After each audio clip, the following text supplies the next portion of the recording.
That was terrible. Welcome That's to cool. Kinda Funny's Halloween in review. I feel like every week I'm always like, wow, Carter Harrell and Cameron Kennedy have outdone themselves. But like once again, truly outdoing themselves. Cameron physically did that. He got a real pumpkin that he really carved and then really made it burn over time and Oh my filmed it gosh. to make that. So that is insane. dedication. Taking the That's VFX insane. to Wow. SFX. You gotta love it so much. Shout out to Cameron Kennedy, and of course, Carter Harrell killing the I'm calling music. him Carter Kennedy from now on. If they started, Yeah, if they started the like a dream team. like an advertising agency in the 50s, it would be Carter Kennedy. But this is Kinda Funny's Halloween in review, where we are going to be ranking and reviewing the new Halloween canon. I know it gets confusing. There are, in fact, 11 Halloween movies right now. Next week, there will be 12, and next year, there will be 13. But we are only going to be doing Halloween 1978, Halloween 2018, and Halloween Kills until next year when we do Halloween Ends, which I'm very excited about as well, because we're trying to keep it canon. We're trying to keep it straight. A fun fact. There are now 3 movies in the Halloween franchise that are named simply Halloween, because we have the original 78, we have the Rob Zombie reboot, and now we have the 2018 sequel. So hey, this isn't confusing at all. It's fine. And Jamie Lee Curtis, I'm getting ahead of myself here, but I'm going to do it anyways. Jamie Lee Curtis has played Laurie Strode in films released in 6 different decades, from the 70s to the 2020s. The first film, Halloween 2, Halloween H2O 20 years later, Halloween Resurrection, Halloween, and Halloween Kills. Taking place across the decades. You love to see it. You truly Dang. love to see it. I know I love to see it. I am Tim Geddes, and we are joined by, of course, it is Christmas in October, Joey Noel. I just want to say that before that, we started talking about some disaster movies. I can't believe that you guys are just hating on Deep Impact. It's not Deep that we're Impact hating is on it. good. No, it's not that we're hating on it. It's a good. It's a serviceable film. But when you're Deep putting it Impact next came to out, Armageddon. Yeah, Come on, it's like, the come company on. it keeps. It's the Come company on. it keeps. Exactly. It's just, No, I it's just agree. sorry. It's just like wanna- an LA, an LA 6 is like 10 anywhere else, kind of thing. That's what we're Armageddon's dealing just with. that hot mess. It's that hot mess that you want to come Yeah. into your life and just screw everything up. Of course, that voice you hear is the producer/seducer Nick Scarpino, who was the one that did, in fact, refer to fans of Deep Impact as the Deep Impactors, which Or impactors for short. Thank you, Tim. I'll take it Right. up from here. Yeah. I just want to throw this out there. This is my question for you guys. Growing up, what was your touchstone to Jamie Lee Curtis? Did you guys have one? Because to me, I was never a Halloween fan, so I knew her from like Trading Places, A Fish Called Wanda, and like of course then True Lies, which True is Lies. the movie that I Yeah. really remember her from. So seeing her and hearing that fact from Tim, like oh she's been in these movies for 6 decades, I'm like that's mind blowing to me. oh yeah, it's this for me for sure. Probably Wanda for me. Mine is Trading Places for sure. Or I that. remember it's Trading Places, but then also I remember I think I watched that and True Lies in the same week. I think I saw True Lies. That's a great and double feature. I think I watched True Lies, and then my dad was like, "We got to watch Trading Places." Yeah. I was gonna say. Mine's that somewhere one between just this and My Girl. Oh My yeah, Girl. My Girl's What was great. she was in yeah. My Girl? Oh, Yeah, she the- was Dan Aykroyd's Stepmom. like girlfriend. Yeah, Mhm, Gotta she love was it, like gotta she love did it. all the makeup on all the dead bodies. mhm. Well, those voices you've been hearing, of course, are James and Elise Willems, who will be joining us for this Halloween in review. Hey, can I just say one of my favorite things is when Joey uses her intro as a soapbox to give her make a statement about something that happened before recording. Mhm. And so I just want to use this as my soapbox to Elevate her elevate soapbox. her soapbox. Yeah, yeah. Thank you, thank Feel you. free to filibuster too if you want to take it for the next 2 or 3 hours. Go for it. Yeah. And Joey is just joining us for funsies because she wanted to be a part of the conversation, to watch the Halloween movies. She wanted to get in the spooky mood. So she's not going to be voting on this one. The votes will be me, Oh. Nick, James, Elise, and the weapons arbiter, Chris Anka. Kevin, I wore this hat for you. Oh my God, it's a Brimless? The brimless hat. Holy shit, he did See, it! Nick? I hate it. I hate it. We Chris, literally I love it on just you, but I Chris hate earlier. that I hate that Kevin. Chris, started we're the revolution. future. No, dude, they're really cool. It's like a structured beanie. It's nice. Gotta love it. Structured beanie. Just call it a beret and be done with it. Those are too fancy. Those are too fancy. Like I was saying, this is Kinda Funny's in review, where each and every week we rank and review 2 different movies. This week we're doing Halloween right now, and then later in the week we're returning to James Bond in review with James Bond, No Time to Die. The first movie to get delayed due to the pandemic. We were doing a review leading into that release, and then everything got derailed. So it's going to be nice to finally check that off the list. And then next week, we're going full on Halloween, everybody.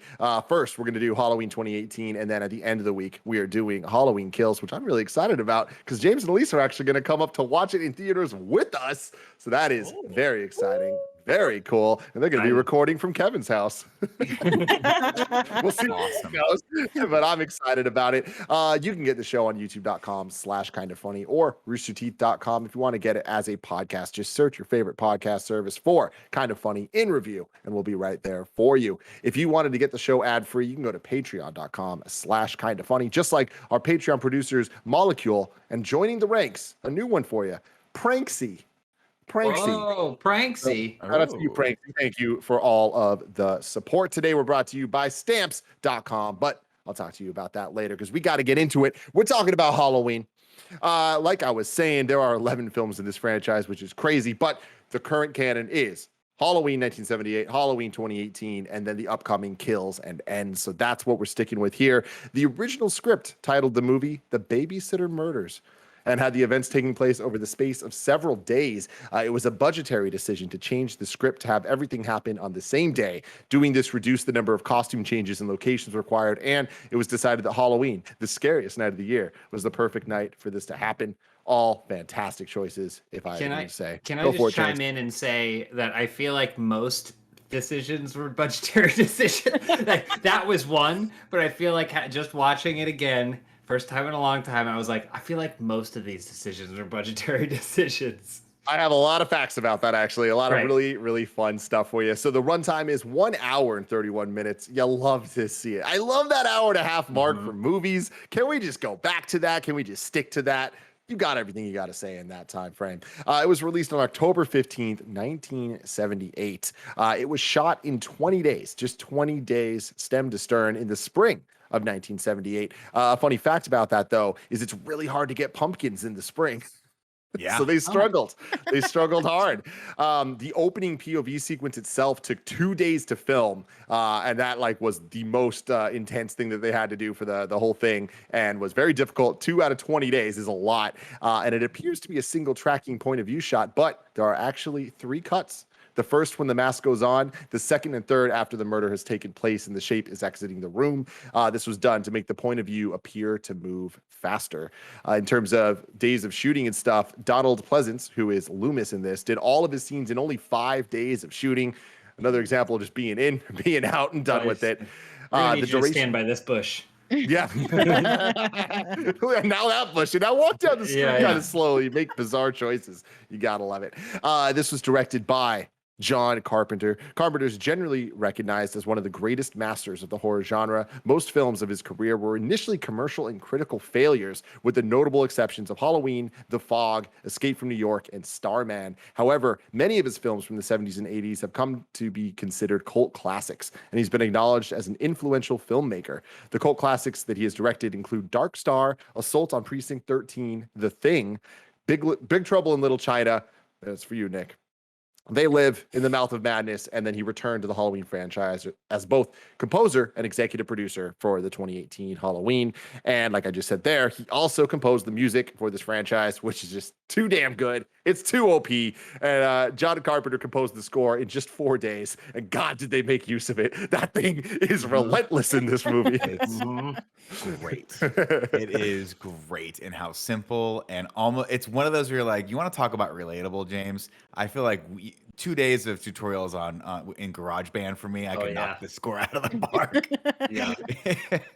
It works though, and I think he did that for a lot of them too. Like a lot of his other movies, he did the score for, including I believe Big Trouble in Little China. He did some stuff on that too, and he just has that really fun synth style that just he makes work one way or the other.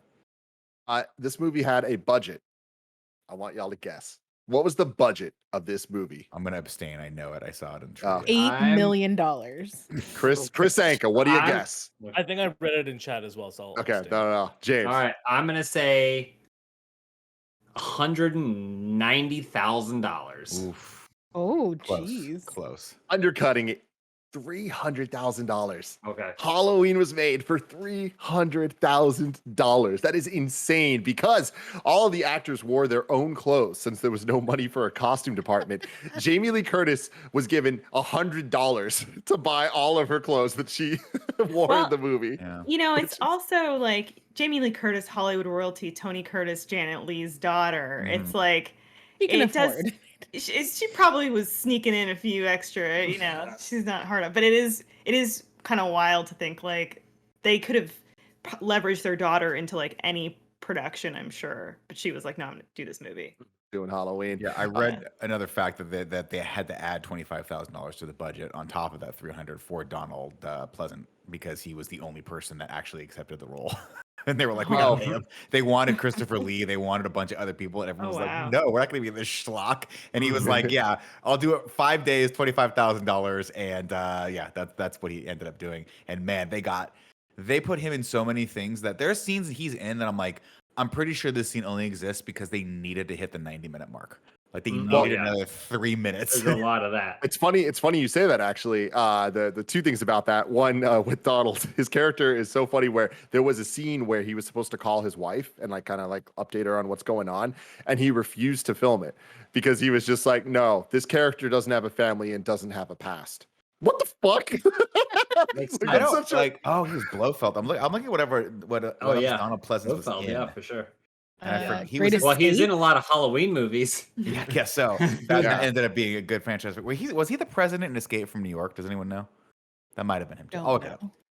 I But don't then know if Donald another Pleasance thing knows. about what you're talking about, Nick, about extending the runtime to get it on TV to be able to fit the right time slots.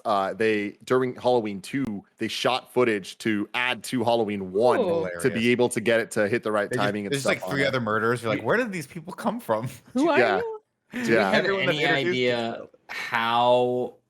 how long the script is? How many pages is the script? I want to guess like 53 pages. Yeah. Because when you're watching it, it's like shot of her walking across the street, shot of house, shot of her continuing across the street, back to the house. She's now halfway across the street now. Like there's so much of that only works because it has the score. Yeah, And so it's like nothing about it is filmed with tension, but it's all added after the fact. And part of me is like, oh man, they probably like cut this all together and like this movie is 63 minutes long. And they were like, how do we get this to 90? What's Somebody so funny go about film that a too. pumpkin. What do you say, Nick? Somebody go film a pumpkin for 45 Oh. minutes. We'll put the credits over it. It'll be great. Yeah, is how few cuts are in this movie. Like, I swear to God, there are less than 100 edits in the entire movie. So much of it is just panning and letting the scene play out without any coverage, without anything. There's like, yo, it is what it is. And that's not necessarily an insult or criticism or a compliment. It's just a fact. Like, You know what? But weirdly though, it sort of, and this is why I like John Carpenter, right? Because I think in the hands of a slightly lesser director, that this wouldn't have had the same effect. But I think he understood the tools he had at his disposal, and a lot of this, with the music and all that stuff, really kind of helps to build the tone and the tension of the world. And I don't think this is, obviously comparing this to modern day, even the remake or the sequel that came out in 2018. I mean, that's way scarier because we just have evolved as a horror genre. But there's just something special about how lingering these shots are, and that simple music and how it just sort of builds. And like, I remember watching this when I was a kid. I was like, this was really scary back in the day. Can I? I really liked it. It feels really deliberate. It feels like you are watching them with Michael, and it feels like you're just kind of there with them. So I like the long shots because it builds the tension of it's just a guy following around for 5 hours, but it's like to build that up. I was really enjoying the really like long takes. Yeah, totally. Going back to the rest of the rigmarole shit here. So yeah, budget of $300,000. The box office, $70 million. With inflation, it would be around $250 million. bonkers. That's Plus, it's insane. had residuals. Either way there, making Halloween one of the most successful independent films of all time. The film was selected for preservation in the United States National Film Registry by the Library of Congress as being culturally, historically, or aesthetically significant. And this movie easily passes the Bechdel test. So now let's get into it. Elise, I want to start with you. What did you think of Halloween 1978? Can I let you guys in on a little secret? Yeah, you You didn't can. watch the movie. You forgot to watch the movie. No, I watched it, but Okay. while I recognize what this movie did in terms of establishing and spawning a genre. And of course, that intro cinematic, the first person, would we have the Doom film, Carl Urban? If we had not had, if Halloween had not walked, Doom could not have run. Carl Urban's Dune. Carl Urban's Doom, would we? And Jamie Lee Curtis, I love JLC. Watch her. I have my trifecta, which is Sigourney, Jamie, and Gina Davis. I watch those three in anything. And Three Sigourneys. And and there's tension. Nick, you pointed it out. For me, this was scarier 25 years ago. Oh yeah. And while I watch it now, I'm like, and Chris pointed out too, those long establishing shots, the tension, the building. I now am like, okay, this movie cost $300,000, and when I'm watching it, I'm like, okay, but would I rather be watching Halloween H2O? Yeah, I'm also the person that voted Scream 2 or Scream 3 for, second best Scream movie or whatever. So what does my taste say? So that's kind of where I'm at with this. Is like, do I appreciate Halloween, but do I don't really. I wasn't like, yeah. Here's Halloween. Can I, if you're I think this might seg into mine pretty well, but here's how I think of Halloween. Do I feel like with a smartphone I could find my way around 10 times better than Davy Crockett? Yeah, probably. Yeah. But I appreciate the pioneering that he did, right? And I think that's what this film is almost entirely for me. Yeah, for me too. I think, like, to me, Jason or Michael Myers and Freddy, or oh my God, Michael Myers and Jason are a little bit interchangeable. They are these hulking, unstoppable slasher, forces. I've always been more of a Freddy gal, Freddy Krueger. Like, I like the quips and the one-liners and the silent threat. I'm being really negative to Halloween here. I realize that. But I think it is one of those things that's a tough watch to once that genre has moved so far beyond it. Obviously, all of us discussed the first Scream and the importance of that, right? Like, and how it like reinvented a lot of those tropes and like set things down a new path. This doesn't really have that so much. It just kind of was like one of the first. It was basically what Texas Chainsaw Massacre, then and like what's Psycho. Well, yeah, but Psycho I feel like is much more Hitchcock. That's still the Hitchcock brand. The of Wikipedia cerebral. article has Black Christmas, the Canadian classic. Okay, Black Christmas. That's but like the Everyone knows that original. one, yeah, That's the everyone first remembers. slasher technically. Yeah, but like this is the one that really I think created that format where it's like get us The final girl, get us to too. be interested Yeah. in the killer and then have the killer set down this path of stalking and then climax is this murder, right? Like until however it implodes in the end. And it really set that off. And I also think again the score, it has like music that is synonymous with the film and the genre. And I do think some of the setups are genuinely frightening. Like her in the closet, like Oh, yeah. there's a lot of stuff that's like really scary. It doesn't play now, but like someone in the backseat of your car and stuff. The sheet. Oh, dude, why don't you come like bone me now? Like there's a lot of these things that seem silly because they probably appear in scary movies with a joke, but they're like at the time you're like, oh my God, like that's terrifying. And I do really appreciate that. That being said, it costs $300,000. Yeah. And so you basically sit through like 75 minutes of like just people palling around a suburban neighborhood to get to what is all those beats and stuff. And so watching it now with how far movies have gotten, it's hard to even compare the two. But when you appreciate that it did it first and it set that path, like it's like, okay, I admire I it. think we're being too critical. Well, I mean, Oh, I'm I giving don't- it credit where it's due, obviously, but Yeah, I mean, I'll, if I may. You may, Nick. If I may take this. I mean, I agree with everything you guys are saying. I mean, this movie was made in 1978. It's very simple. It's very straightforward. It's very tropey. The acting, at best, is serviceable. At worst, we get the scene with Annie and the popcorn. We're like, what are you looking at? Why are you Oh, reading yeah. Are you Yeah. reading a cue card? Like, what is happening here? Oh, I'm covered in butter. And I'll just take all my clothes off. It's like, Let's really? get naked. That's what you would do? Why? That's the weird- I was like, I spill butter on myself every day. I never wash my clothes. It's very simple. And when you watch it back with a critical eye, you know, one of the things that always hits me is I'm like, well, Jamie Lee Curtis is the main character of this movie. She doesn't encounter Mike Myers until Michael Myers rather, until like 17 minutes before the movie's end. I mean, she literally is like, what is happening over there? The most terrifying thing she encounters is Tommy. And you're like, that kid is just weird. But It is a weird kid, dude. You're so right. especially when you contrast it with Lindsay, who's played by Kyle Richards. Let's Kyle go, Richards, Real Housewives, baby. who couldn't care less that any of this stuff is happening. I just like this movie because it has a special place in my heart, as a classic does. Right? This is one of those every October. I'm like, at some point, I'm gonna turn on Halloween. Am I gonna watch it closely and try to pick up on the nuance of things that I didn't see? No, it's gonna go on. I'm gonna eat candy. I'm gonna be on my phone. I'm gonna be playing a game or whatever. But I like it for what it represents. I like it for all of its components. I don't think it's a good movie. I don't even think it's a scarier movie than like a Texas Chainsaw Massacre, which I thought was a lot more like disturbing when I watched it back in the day.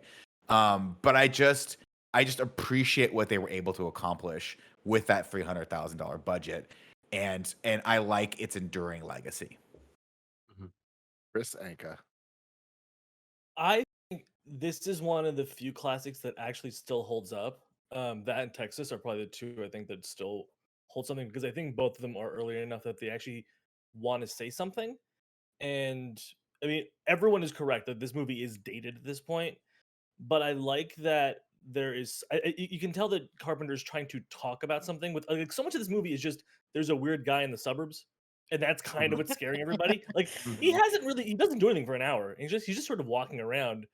And it's interesting to kind of look at it through the lens point of, you know, nowadays we're inundated with tragedies all the time that we're so desensitized to it that back in 78 there's just a guy we don't know, and like everyone's on edge. Yeah. And so I think through that, like I think the movie's, you know, it's still kind of I think it still holds up really well. And I think honestly the scariest part is Annie, because I cannot tell if she and Lori are friends at all. For Yeah. an hour of that movie, I'm like, I don't know like why you're still talking to her. She's tearing you apart literally every time you speak to her. Just try to bring her out of her Yeah. shell. Just bring her out of her shell. Oh, man. She calls you Joey. crazy like 5 times. Yeah. But I mean, Like, I will you say like this. I books? think What the an idiot. scariest thing is that Lori knits. A teenage person who knits. But It's the It's 70s, terrifying. can Nick. we talk about Terrifying. this? I mean, it is a 'cause teenager. Me too. Okay. But we needed to. right. Me too. Joey and Tim, you guys. So this is going to be a very brief aside, Go for it. but I just love. We put it on, and we also watched it with Zach Anner, who's amazing, and it was a blast watching it with him. And all of us were like, "How old are these women?" So here's the deal. And I looked it up, Yeah, go and for it's it. almost more baffling. It's almost more baffling than you could imagine, right? Because you have these 3 women, and you're like, she looks like she's aging from like cigarette smoke. Like talking about she PJ looks Souls? like. And so you have Jamie Lee Curtis and the 2 women. Jamie Lee Curtis looks like the oldest of them all, but is actually only 20 years old, 19. maybe She 19, was 19 when it was filming. Okay, yeah, so 19. So she's the closest to it. But I mean, obviously they dressed her up like a school marm and like do this stuff to her. Because she But knit her own clothes. you're watching these. The other 2, I think, are 28 and 29 or something like. So Yeah, they they- actually fit the mold of like basically pushing 30, and they're playing 17-year-olds or whatever. But I was like, Jamie Lee Curtis must have been what, 42 when she filmed this or whatever. And then I look real it up. talk, She's it felt 19. that I'm way. like, But here's Yeah. the thing: this and that decision retroactively makes me like Scream 4 even more. I feel like Kirby was a choice. I think that Hayden Pansoneri's character, we were talking about how why they dress her like a 40-year-old. I Yeah. think that was a reference to the why? original Maybe. Halloween. maybe. Interesting. Because like that Bring was a back weird Kirby, choice there, hashtag. and this is weird because Jamie Lee Curtis looks 40 in this, and Yeah. she is 30-year-olds 19. playing teenagers. Me too. It's the only way I feel safe. That's true. It makes the It's- decision of Linda's hair even weirder to me because she's wearing pigtails. Yeah. Oh, yeah. It's a 30-year-old woman with pigtails. I Yeah, they know. tried to age it Yeah. down a I'm little like, bit. Ugh. I don't like any of this. No. No, It's I weird to me agree. because my touchstone for her, for that particular actress, I believe she was in Stripes with Bill Murray and Harold Ramis. Do you guys remember? Did you ever see that Yeah. movie? Yeah, she Yeah. plays one of the like army police officers that they end up going to party with. And I'm like, oh my god, she was like, but I don't think those movies were that far apart. So I think that maybe Stripes may have been like 81, 82 or something like that. I don't know, I could be wrong. But yeah, it's pretty funny. I don't know. Jamie Lee Curtis read to me very young in this, but I think it's because they put her next to the older women who to me she kind of came off as a teenager, but I don't know. Joey Noel, what'd you think of Halloween? Man, I thought that I was going to come in here with an unpopular opinion. I am glad that we're all at least acknowledging part of the thing. I think that for me, Halloween is like, it is such a classic, and I don't think that we'll ever be able to move away from that.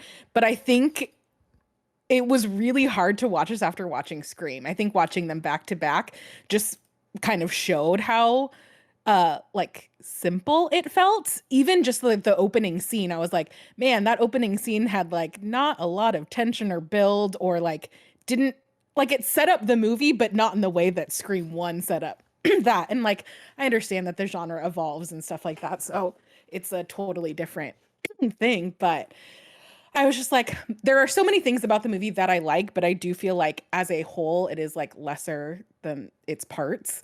Of like, there's the iconic kill of like stabbing whatever his name is into the wall, and the music and the character. But like when it comes all together at the end of the day, I'm like, I'm glad that this has evolved from where it started. And like, yeah, Jamie Lee Curtis is so iconic as like the first final girl, really, or like at least of like the modern generation, I guess, the modern era, which isn't even modern at this point anymore. But yeah, I had watched it with my mom because I was home this weekend, and that's who I'd watched Scream 1 with. I was like, was this scary when you watched it? And we had just like an entire conversation because we had watched a little bit of Squid Game too, about horror and violence and all of that kind of stuff in the different eras and generations, and kind of what is deemed normal in that kind of genre. And she was like, yeah, it was really scary. I was like, oh, it is weird that she's like, I just don't know that you will ever really understand that because you've seen so many other things that like have ruined it for you, which isn't the right word, but yeah. Joey, do teenagers now think Scream is good? I probably not. I would love to I don't know. feel like I don't know that many teenagers. must, right? Teenagers on the horn. They must. Yeah. I don't, because even at this point, like my cousins are too old to like ask for their opinions, which were my go-to. No. It's so funny. Yeah. I bet you it's super cheesy to them. And Well, I think it's got to be, right, because to Yeah. us, I mean, to me at least, Scream happened in a time when I was of like close to that age. So when they were talking about those Yeah, things, just those things were relevant to me. graduated from college, and I had actually when is the first Scream come out? 90 or 6. okay, no, that you was had just 16. That was retired. 16. No, but to me, like that was like it's such a sign of the times, right? And that's it was the 90s, right? That was so freaking 90s. Everything they were wearing, everything they were talking about, the music that's involved in it.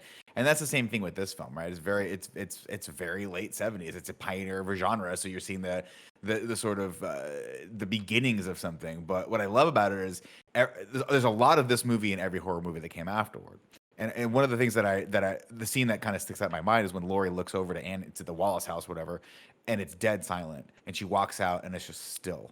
How many times do you see that in Scream, right? Where like Nev Campbell's character will walk out and it'll just be silent, still, nothing moving, and that creates so much tension. That's such a cool visual and tonal moment, and you can definitely tell that a lot of that lineage came from Halloween. Yeah, I'm right there with Chris with this one, where I agree with all of you that it's like, yes, it's dated. There's so many issues of like budgetary stuff of like it's daytime and then all of a sudden it's nighttime on the same car ride, and it's like that doesn't make any sense. Just dumb little things like that it's hard to turn your brain off and not see. But I think that the movie does such a good job of just sitting and being quiet and allowing itself to be completely silent and very dark for a long period of time until something happens, and then you get the score popping in, a little like or whatever it is, that kind of accentuates the jump scares that I think for the most part are well utilized and not all the time. Like I think what's cool about this movie is the tone and a vibe is more pervasive than kill, kill, kill being the point. And once it gets to that kind of climax end part where the kills start racking up, it's like that was built off of, that is just kind of like the finally giving us what we were expecting to happen the whole time that we never got. And that's built off a bunch of really, really unsettling moments. Like seeing Michael Myers in the daytime as much as we do, I think is still legitimately scary. It's just very hard. Like that, the line between is it funny or is it scary is so hard to do, especially when we're watching these old things. But the scene of him standing behind the bush and like popping out, and then when they go over, he's gone. That's legitimately terrifying. It's just if you're watching it, it's easy to laugh at it. And then if you laugh at it, it takes you out of it, and then it's not scary at all. But I would argue that that is actually scarier than anything we see in Scream or anything we see in a lot of other of the even the sequels for this, where it turns more into a slasher as opposed to, like Chris was saying, this fucking creepy dude who has history. Like that opening scene, I was all about it. I love the point of view shot. I love how long it takes. I love that it sets up this kind of like, it's point of view, so you get kind of the bounce like going through it. It feels very human, and that kind of continues through the rest of the movie, and that's because of the budget of the camera and production elements of it all. But like the camera's always slightly wobbling, and it's like even if it's like just a panning shot, it's never clean. And there's something about that added with the score, added with the look of it, that for the most part, this movie is one of two things. It is either so wide and so bright daytime, you can see everything. So seeing this scary guy there is like off-putting and weird, or it's so dark that you're just like, shit, something scary is about to happen. And then something scary usually happens, but that's usually backed up with really weird acting and really weird decisions and lines and stuff that just don't make sense. Like Loomis being like, we can't call the cops and have them, they're going to go to every door. Isn't that a good thing? Don't we want that? I was like, Loomis's whole character is hilarious. He's like the worst therapist in the world. Totally. He's like, he's terrible. He's like, he's my patient. We have to find him and shoot him. Like the only way to cure him is by shooting him in the brain. He's got evil inside him. It's like, I think you need to talk to a therapist, dude. Yeah. There's a lot there. I argue that he had a line with the sheriff, and he's like, "Why didn't I get all my cops in this?" He goes, like, "No, because your cops will think everyone is him." Yeah, and I do like that. They'll be arresting everybody, and he'll get away. And I kind of like that. Like, we got to keep this quiet. I mean, which I do think is also irresponsible. Of like, no, let him do his thing, and then we'll find him. Like, we're gonna kill 5 people first. Yeah. Well, 3-4 people in, we'll find him. Trust me, we'll find the bodies. I have a plan. I know where he lives, or used to live 15 years ago. I'm gonna stand completely out in the open next to the bush by his house for 8.5 hours. Yeah. The thing that I like the most about this movie, though, is the blocking and how the camera does work. When we do get into these, when we go from the crazy ass wide outside locations to the inside the house setups where we know the kills are coming, they do such a good job of directing our eyes to where they want us to be looking as the character's doing one thing and the camera moves and we see Michael in the doorway behind them, and the camera on one side you see he's there, and then when it goes back she turns around and he's gone. It's like things like that are just so unnerving and cool, and like they build up this Michael Myers character that, to Elise's point, is kind of like Halloween might not have been the first slasher, but it definitely was the first one to really kind of create a character with a theme song, with all these elements around the spectacle of what a slasher has turned into, which I guess Texas Chainsaw Massacre, you were saying, predates this, right? Mm-hmm. So Leatherface, there is that element as well. But like Michael Myers it's a fucking thing. Him in that mask with the weird ass like Ghostbusters outfit, like all of it makes so much sense. And I'm excited to watch the rest of them, despite this one being rough around the edges, to say the least, but a pioneer in cinema, to say the most. He's like the first indestructible one too. That's what I was gonna add to, like, again, talking about Texas Chainsaw Massacre versus this. He's he's purposeful too. Like Leatherface is almost like a force of nature. Like it would have been the same movie if they were just driving through that empty road and hit like a dust bowl. Like the end result would have been the same, just chaos unfolding on this caravan or whatever that's going on. Whereas he's like a shark, right? Like he just swims, he just glides through the water, he finds his target, and then he does what he needs to do to take out that target, and no one around has any idea.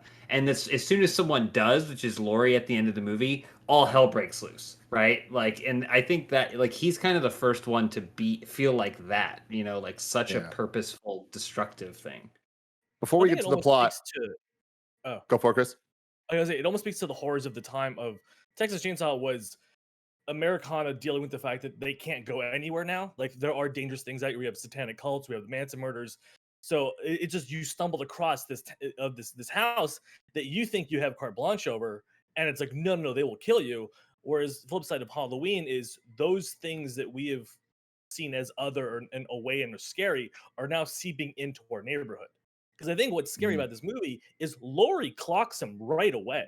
Yeah. Laurie's like, that guy is off, and no one cares.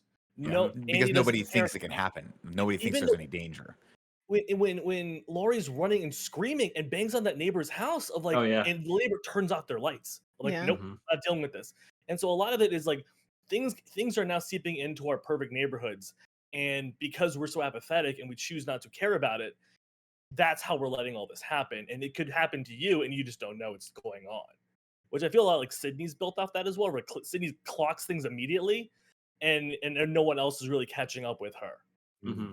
There's also like jumping ahead, obviously, but like I forget that he gets his mask ripped off. That happened, and I was like, oh, like I was like, oh, hello, Michael. But it was just one of those things where it's like, oh, there is like a face behind it, and he's not just like the lore and like the tale of Michael Myers. It's like he's a dude.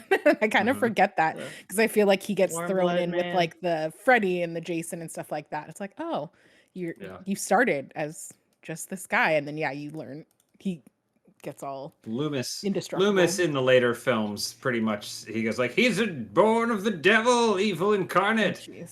So he mentions a couple of those things in this one too. Yeah. Again, terrible therapist. Before we get to the plot, though, there's two things I want to say. One, Kevin, can you please bring this up? I grew up watching this movie. I remember being very scared of it because I was a small child, and that's what happens when you watch scary movies. And I remember even going to Blockbuster and like walking by and like seeing the box art of it. And like I would always look at it, and the poster for Halloween has always just been in my mind. It's always whatever. It was not until today, October 4th, 2021, that I realized what it is with the pumpkin and the knife. I always just thought it was just some weird shit. I thought it was just his hand with the knife a lot. And I was like, that's a weird, like catching him in motion with the stab, which I get is also trying to invoke.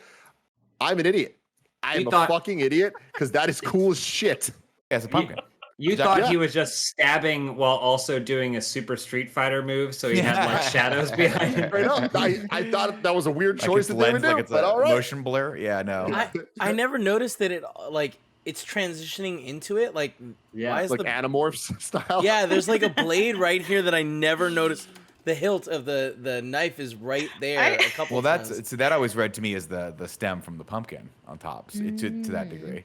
This is wild. But like, there's two of them.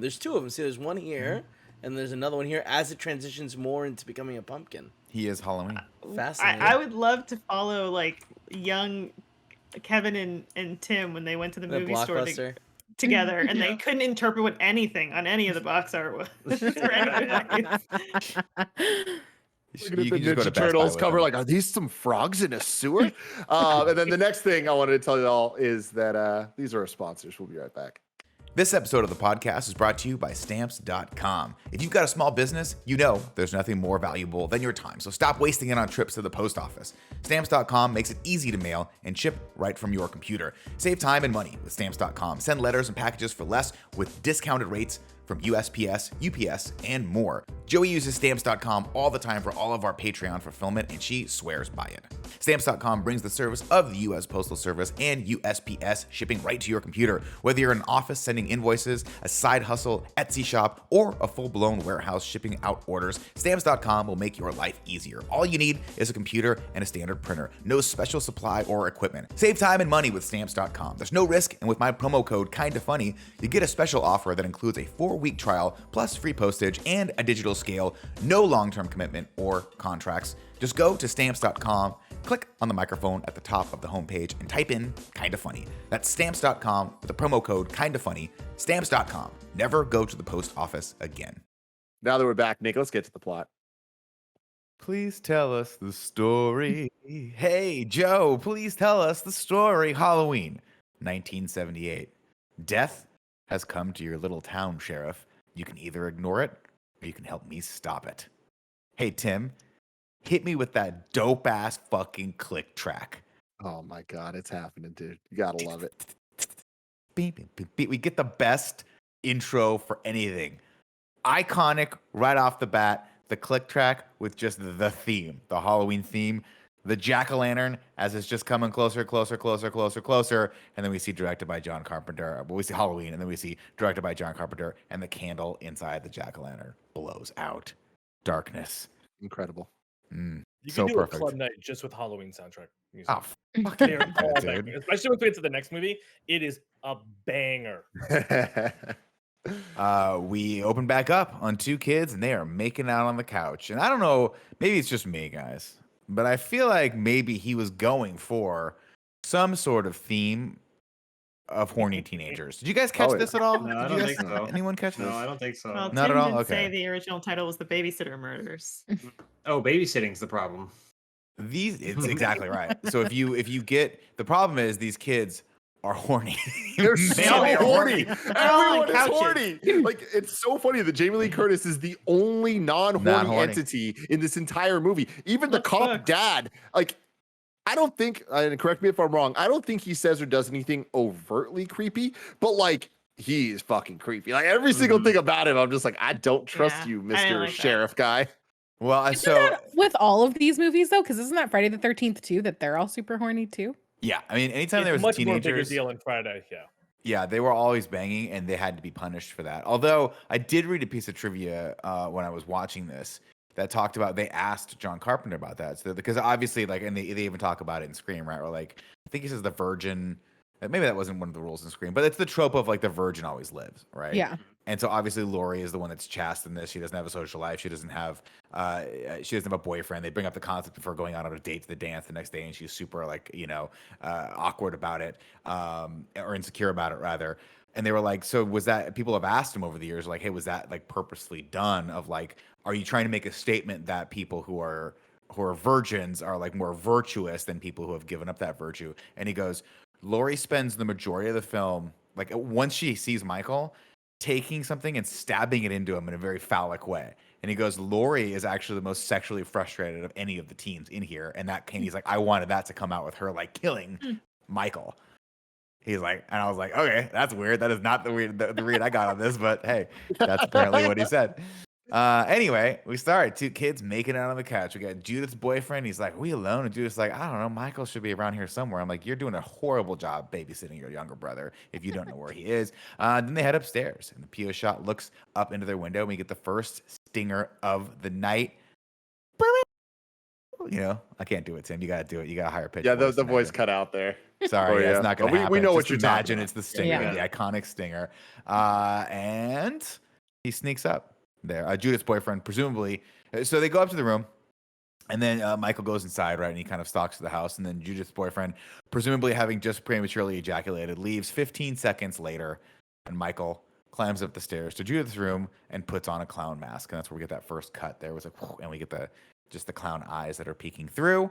And then he sneaks up on her sister, who, for no reason, is brushing her hair completely topless. And then, She's also like a swimsuit model.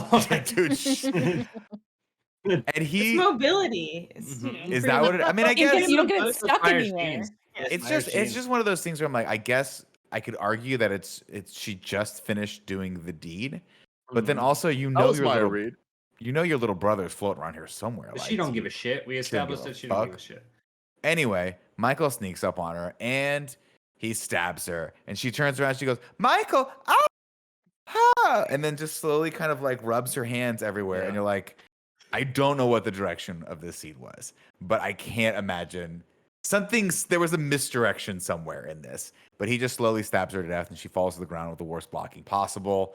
And then he walks outside and runs right into his parents, who then pull off his mask to reveal was little boy all along of no more This than 6 years this shot old. here could have. I think a problem is the budget and is the fact that this scene took 2 days to shoot, and like that was probably take number 72, and they're just like she was like, that's the best you got, I guess, whatever.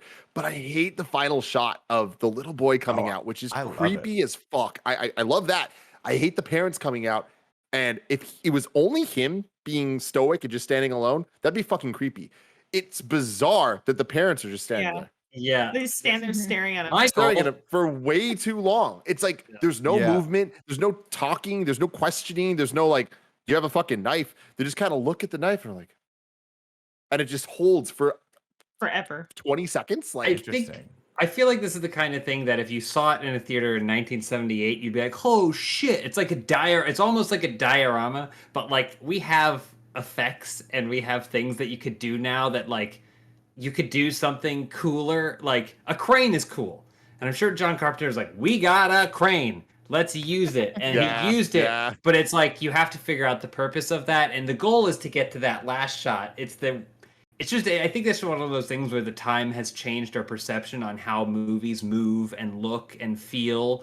And so, Yeah, I mean, I guess what you hope is that then the mom runs into the house and the dad starts shaking him, and you're seeing all this. some sort of other action is what I think you'd need in a more modern film. I think if you watched it in 1978, you'd be like, "It's a child," Yeah. and you would be hung up on that moment for the next 45 minutes. You know, like that's actually, so that's a funny thing. Gia had never seen this Halloween, so she didn't know that stuff. So like when it was revealed that it was a kid, like she saw the little kid's hand and she was like, "What the fuck?" Like, that's weird. Like that looked like a little kid's hand. And I started laughing at myself. I'm like, it is a little kid. You just don't know. I'm going like the reveal happened. She was like, "What the fuck?" Like, so it's kind of cool. Like if you don't know, it does have that effect and it does work. It's just we all know. And that's the thing. I think they sit on it long enough because it was a huge reveal back then. But I also do want to say, I think the actor that played young Michael at that age, nails that look, that vacant, just staring off in the distance look. And I didn't, so much so that I don't remember this particular scene. I've only seen this movie a handful of times,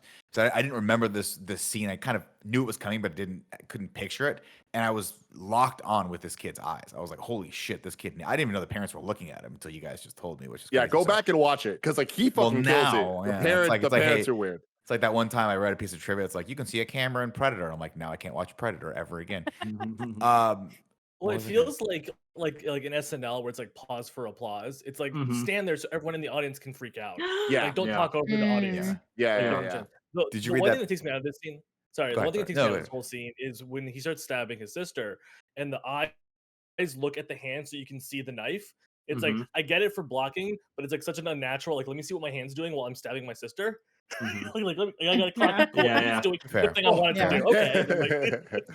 Well, even his stance in this scene is weird. Like it's like this. It's very much showcasing the knife in like a very picturesque, pretty way, but it's like not functional at all. So it does look a little bit unnatural. I mean, all the knives in this look completely fake too, which is hilarious. But I read another piece of trivia, Tim. I don't know if you saw it or not, but they said that the child actor wasn't available while they were shooting the scene. So all the hands and the actual POV shots are one of the I think it was like the female script supervisor that was working on the film. So if you look closely, she has really nice nails when he picks up the knife. So funny. Yeah. Just a silly trivia stuff thing. like that they had to do. Trivia thing I read is the little kid actor. Like this is like one of his only roles, and he didn't want to be an actor, and then he ended up just becoming a police officer in LA. And he was like, acting's not for me." They were like, "Why? What was your first experience with acting?" And he was like, Oh, it's "John little Carpenter's Michael." Halloween." Okay, well, we see where you're going. Anyway, that was 1963. Now we catch up over in Smiths Grove. Sorry, that was Hattonfield, Illinois, 1963. Now we're going to shoot over to Smiths Grove, Illinois, October 30th, 1978. Of course, Tim, you'll recognize October 30th for being the day before Halloween. That's right. All Hallows My Eve. mom's birthday. All Hallows Eve. That's a rad birthday. Right? Or All Hallows Eve. This is the 31st. Is Halloween All Hallows Eve? I think Yeah. so. I'm Because so I that think means that November this 1st is is All Hallows Saints Day. Eve. So this is All Hallows Eve. Eve. Wow. I'm happy we get to the bottom of this. Thanks, guys. We'll see you next week. Later. Number one. Dr. Sam Loomis and his nurse Chambers, I believe is her name, drive in the pouring rain. Dr. Loomis tells the nurse he never wants Michael to get out, but when they get to the hospital, of course, who do they see wandering around in the dark? I love this shot, by the way. Yeah. It's terrifying, Because they guys. set up, it's so perfectly shot because they just do it with the headlights of the car and you just see these bodies roaming around. Because of the nature of the gowns they're wearing, your brain instantly connects that it's the patients of the hospital. And they're on their own. And it tells you everything you need to know. He's out. He's out. Of course, Dr. Loomis runs up. Nick, did you clock that the nurse has 2 cigarettes in that drive? No, I didn't. From the start to them getting the patient, she lights up a second cigarette. Does she Like, really? she's just going through Chris, it. Yeah, Chris, she's just going it's through a stressful situation. Yeah. All right, No, I'm it's with a it. different I'm with time. it. She's just going. Also- She's just going. Chris, if you've never smoked before, you don't understand how much you appreciate the rain. You know, you just sit there, you watch the rain and have a butt, smoke Yeah. a butt, you know? Oh, It's Nick, the I was a windows Lucky closed Strike in the fan. car. I can feel it. Oh, good. I was honestly, Chris, I was a little more taken back that she was wearing this outrageous nurse costume that I'm sure With a was period cape? for night. Yeah, it's a cape, and I'm like, she looks like a witch. I don't know what's going on here. I don't remember. I mean, I wasn't alive in 1978. Maybe that's how nurses had, but she had the whole cape thing going on and like the actual structured hat, and then she's just smoking fucking butts in the car with that. And then we get the close up, of course, of the Red Rabbit matches, which is going to tie that into later a little bit. Anyway, they get there and Dr. Loomis immediately realizes what's going on. He's like, shit, Michael's out. So he runs up to the front gate to call. And then Michael just pounces on the car like he's Sabretooth. He scrambles up. Yeah, he scrambles up. That car. It is. Leave Schreiber himself. It's weird. And It then is we weird. have Nurse Chambers, who barely gets away, and then he escapes, of course, in the old school tan wagon that is the state car that Dr. Loomis drove up there. So a fact I got for you here that is pretty funny is to ensure that Michael Myers would break the window of the station wagon. Like, you know how it's kind of weird looking when the hand's just like kind of hitting the Wrench, window? right?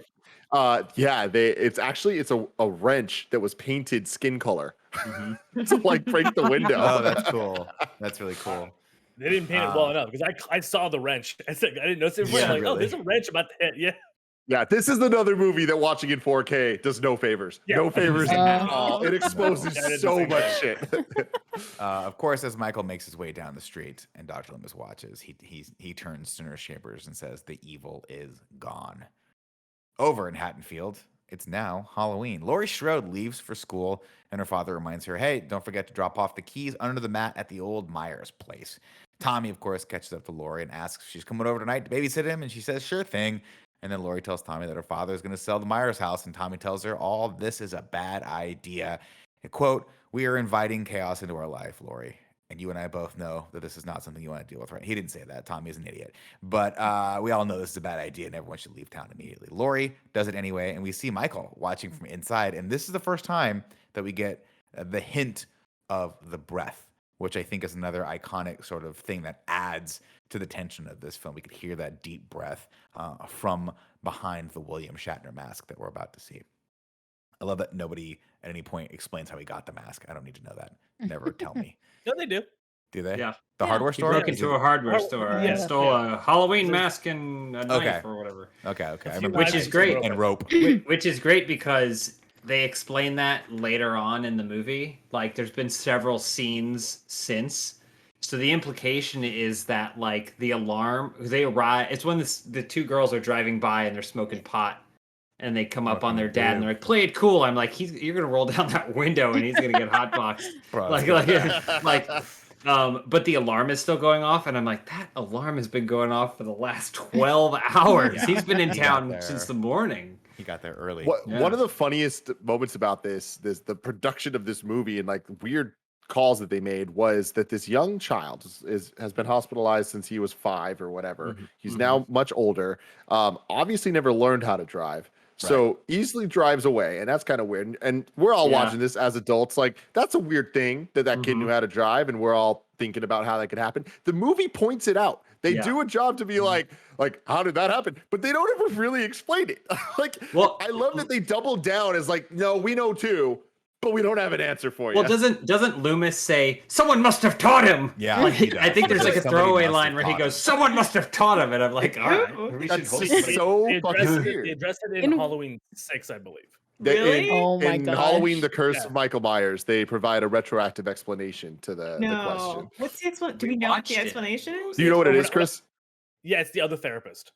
The other therapist that's part of the cult that's like been raising Michael for Oh, all this. gotcha, It's like, gotcha. he has been underneath of like Loomis's like eye. He's been helping Michael the entire time. Gotcha. Okay. So stupid. That shit ain't canon though, y'all. So it's fine. Hey, It's fine. canon now. My head canon. Let's see. Michael watches her, of course, from the sidewalk. And again, it's another one of those broad daylight shots where he just kind of goes, we get an over the shoulder shot of her walking for a very long time, all the way down the entire length of the sidewalk as she slowly slings to herself. And we stay on this for a very, very long time. Improv. Presumably until the film reel ran out so they could add some time to this movie. Lori, Dr. Loomis gives Dr. Terrence a mouthful. Nobody believes how dangerous Michael is, so Loomis is going to have to take matters into his own hands. He heads off to Haddonfield. Lori looks out the window in class and sees Michael wearing the William Shatner mask across the street next to the wagon. And I don't know what's creepier, the mask, the person standing next to it, or that 1976 station wagon. Man, those things were creepy looking. Who would paint a car that color? Tan? Tim, when's the last time you saw a tan car? It's been a while. Thank God. Exactly. that would be my first red flag right there. Lori answers a question about the teacher's like, "Hey, Lori, what's the answer to this question about fate?" And she's like, "Yeah, yada yada yada. Fate is what he meant." And the teacher says, "Fate never changes. It's immovable like a mountain," which I think is thematically relevant to Mike Myers. Tommy gets bullied at school. The other boys tell him that the boogeyman is coming. And Tommy tells them to hurry up because this giant pumpkin that he's carrying is incredibly heavy. So he's like, "Listen, kids, if you're going to bully me, hurry the fuck up because the director made me carry this 50-pound pumpkin this entire scene." And of course, the kids push him. It's the only pumpkin they could get. It was spring, Nick. How are they going to get these small pumpkins? It's impossible. I mean, I don't know. God forbid the prop department make a styrofoam pumpkin for this poor kid to carry. Prop department. Yeah, what are that you talking presumed about? that this film had a prop department. Fair enough. You It's mean just Greg John Prop? Carpenter. The guy who had to make everything? I am prop department. I'm sorry. He falls on it, smushes it. The other kids run away laughing until one of them runs straight into Michael. Not laughing anymore, are you, little shit? Michael gets back in Dr. Loomis's creepy station wagon and slowly stalks Tommy to the point where you're like, this kid is oblivious to everything, and the breathing in the mask is very creepy. Loomis phones the local sheriff and tells him to be ready for Michael. Says, quote, "If you don't, it's your funeral." He's got all. Donald Pleasance has all the great lines in this. He spots an abandoned truck from Phelps' garage and sees the same, goes over to investigate and sees the same Red Rabbit matchbook that Nurse Chambers had in the car. So he's like, oh my God, not only is Michael on the loose, but he's killed this poor trucker and he's taken up smoking. That's deadly. Yeah. Tragic. Deadly. Kill it. Of course, as Dr. Loomis runs off camera to rush over to Haddonfield, the camera dollies over to the left and we see the dead body of the man that owned the truck. And I think he's naked because I think this is where Michael got the coveralls from, right? Or the worker coveralls. Lori and Linda, not to be confused with Lindsay, Dude, not okay. too Sorry. creative when it comes to the names on this one, Tim. What the hell? It is the most confusing set of names I think ever in a movie. Like they're all L names and they're all very similar. And Lori, they don't Linda, look that different. Lindsay, and Loomis. Annie, and Loomis. Loomis. It's tough. Lori and Linda walk home. Linda has a very active social life. Lori is the opposite, we learn. Annie catches up to them and tells them that her boyfriend got grounded, so she has to be sneaky when they're going to go out that night and bang it out. Lori stops. She forgot a chemistry book. And Linda goes on and on and on. I forget things all the time. My chemistry book. This. Of course, she trails off We because get it. yeah, Lori sees Michael drive around the corner. And she's like, that's the guy I saw earlier. And Annie calls him a jerk. She goes, hey, jerk, speed kills. And then he stops dead in his tracks. Now, this is the point I would just leave town. I'm like, we're done. But they don't because they don't know it's coming. Tim, did you have something? No, I was just saying, like, I'd be out. Peace. Yep. Peace. Like, they're just so brash with this dude. It's like, you were two high school girls. I know you look like 40-year-old women, but you're not. You were high school girls at this point. And if there's a creepy dude in a station wagon, it is a different time, man. But that's what it kind of lends to what Chris's point was, right? Is like they're so overt about how like they're untouchable. They think that they're untouchable based off where and how they live. Kevin, let me know if this mic sounds better now. I just unplugged it and plugged it in again. All right. Yeah, I think so. I mean, you have to keep talking, but yeah, I Well, think so. That shouldn't be a problem for me. The car speeds away as the girls make plans I to think I hang fixed at it. their respective babysitting houses later that night. And Linda peels off from the group, and Lori spots the man from the car hiding around the upcoming bush. This is that shot Tim was talking about. It's very creepy. Annie, of course, is like, I'll confront him right now. She rushes over, but he's gone. But she sees an opportunity to play a little joke on Lori. She's like, Lori, dear, he wants to talk to you. He wants to take you out tonight. Again, leave town right now. Annie tells Lori she needs to get out of there and date more. Get out and date more. She goes, men think I'm too smart. And then Annie says, I think you're wacko. You're seeing men hiding behind bushes. Lori looks behind her and she accidentally walks right into Sheriff Brackett, who apparently is Annie's dad, I think. I want to say, because they go into the same house. Lori reaches her house and hears laughing. She spots a group of trick-or-treaters starting the evening off early. She says to herself, well, kiddo, I thought you outgrew superstition. Now, listen, this is something I need everyone to understand. I get it. You want to keep your kids safe. I understand taking your kids out and having them home by a reasonable hour on Halloween is an important thing. But it's like 3:15 in the afternoon when these kids are going out, right? Where the candy runs out. But at least wait until the sun goes down, right? Like what? No the whole way. point of Halloween is supposed to scare your kids and be like, it's basically just a way to tell them, like, never leave the house after dark and always stay home with dad, right? Young James Williams would always come home from school. If it was a school night, come home from school, immediately change into that costume and hit the streets. What? Hit the streets. Hit the streets. Start early Yeah, and you were late. there for the beginning, middle, and end. That's so You got a early. new rounds. He doesn't mean you finish early. Who's Yeah. home? They're not even home from their Yeah, jobs no, yet. Some people are putting out. You get there. I've been to houses at the time when they're just getting the buckets ready. And I go, I'm here, and Sitting then, there. okay, But, like- and then they throw me some stuff, and then you come back later that night. Yeah. and they're like, How I do you see know what which you house get. to like go to? Like, because the They're lights. all- They're the do ones the with the rounds. Halloween decorations. Yeah, they make it pretty easy. Tell- And at Telltale that point, side. you have enough time to hit all of them, even if they're not home, because you're Also, out Tim, there I don't know 7 why hours you're- earlier than you're- anyone else. Here's a good litmus test for people's morality. You remember the one house that was like, we don't want to answer the door, we're just gonna put the they bowl of turned the candy lights out. up. Oh, What did okay. you do when you saw the bowl of candy? I think that there is a simple rule that kind of is a compromise, and it is the one handful rule. You're Yes. allowed to take one handful. They're giving you all, you could take the whole It- goddamn thing. Mm-hmm. You're supposed to just take one. Be in the middle, one handful. It depends on the candy, as most things. If it's just like a bunch of fun-sized Three Musketeers or whatever, Oh, grab a no. handful. If they have a full-size candy, then you take maybe one full-size candy, you throw it in your bag. If it's something garbage, like Kick it over. like Kick it into the grass. whatever, you just you Charleston throw it in the garbage. shoes. Yeah. Some trashy ones. Charleston Chews. All right, no, Joey, calm your down. All references right, are from Charleston 1915. Chews. What's going on? Charleston Chews Who was I great. with? We went somewhere in like the last week where it was an ice cream shop and they had just the only candy you could buy were Charleston Chews. I was like, Did you go what is back in time? happening? I don't know. I might have. You had a midnight in Paris situation. Oh my gosh. No, I feel like I always only picked one piece of candy from those bowls because I was the bratty one that was like, I'm going to dig around for the one I want. Like, we're going to leave all these dumb, Right. fun size Hershey bars in there because who the fuck wants those? I'm going to take the Snickers and the Twix, the good shit. Yeah, see, I would always take the Reese's peanut butter cups if I saw that bad boy. Lori looks outside and sees Michael once again over by the clothesline, but when she looks back, he's gone. And then Annie calls. The phone startles her. When she picks it up, she hears nothing but chewing. It's Annie doing some 1970s ASMR. But when she calls back, she's like, "Why did you hang up on me?" She's like, "Well, you were fucking chewing, weirdo. That's why I hung up on you." She's like, "Listen, I'm gonna come pick you up at 6:30." And Lori's like, "Okay," and settles in for a nap in her tiny, child-sized bed. Later that night, she takes a blanket and her sewing kit and a pumpkin and heads out to wait for Annie. We get a little kind of Why'd you creepy say moment it here where like she's by that, herself. Nick? The disdain toward the sewing kit. It's okay. What is your Teenage beef with girls can sew. textiles? Yeah. It's not, I don't have a problem with it. It's just weird and I have a problem with it. Okay. Okay. I love my favorite thing is unsettling. when Nick says, "Listen," and then he starts like rubbing his beard because Yeah. he's really thinking, "What am I about to say? What am I saying? What is What my am I saying?" rebuttal?" I'm trying to figure out why I have such a problem with it. And it is just because I feel like knitting your own sweater is something the killer should do, not necessarily the person who is going to be the victim of the killer. You know, it's like a psycho thing to just invest your time in. I'm not saying, of course, the present company excluded from that. I got to say, Nick, it took you a while. You got there. That Thank was you. good. That was good. Thank you.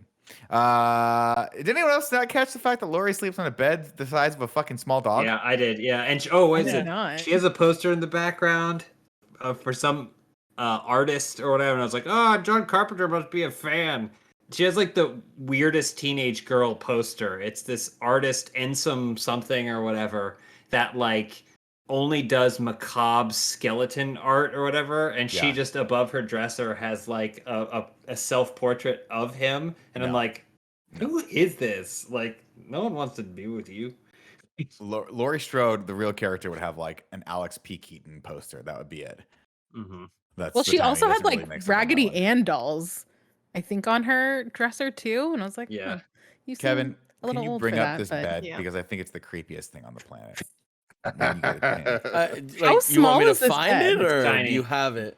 I She think you need to. looks- You gotta find here. I'll type in Laurie Strode's bed. She small looks bed. like if she laid down on it, her feet would be off the end of it. It's a think nightmare a bed. Goldilocks I think it is bed. about- I definitely noticed the bed as well. It's the most unsettling thing ever. Mhm. Yeah, like you can see a picture of it here, Kevin. I'll slack it to you in a little bit. All right. Here it goes. Right. Wait, no, it's not- I found it. I You found it. find Oh it? my god. Pull it yeah, up that for is Chris. It's that is a creepy. tiny bed. Pull it up Hold on, see what I'm open talking image. So who lays on their Doesn't bed believe me. like that? People who don't care about their knees. Let me tell you, kids. You hit 41, you got no cartilage left in your left knee. You're gonna really be hating yourself for this Yeah, shit. look at the tiny bed. Her legs hanging on. She looks like Sally from Nightmare like- Before Christmas. Oh my That's god. like exactly. That's like a bed you'd buy Moose. And he's like, Yeah. I'm not gonna sleep in that. It's too fucking small.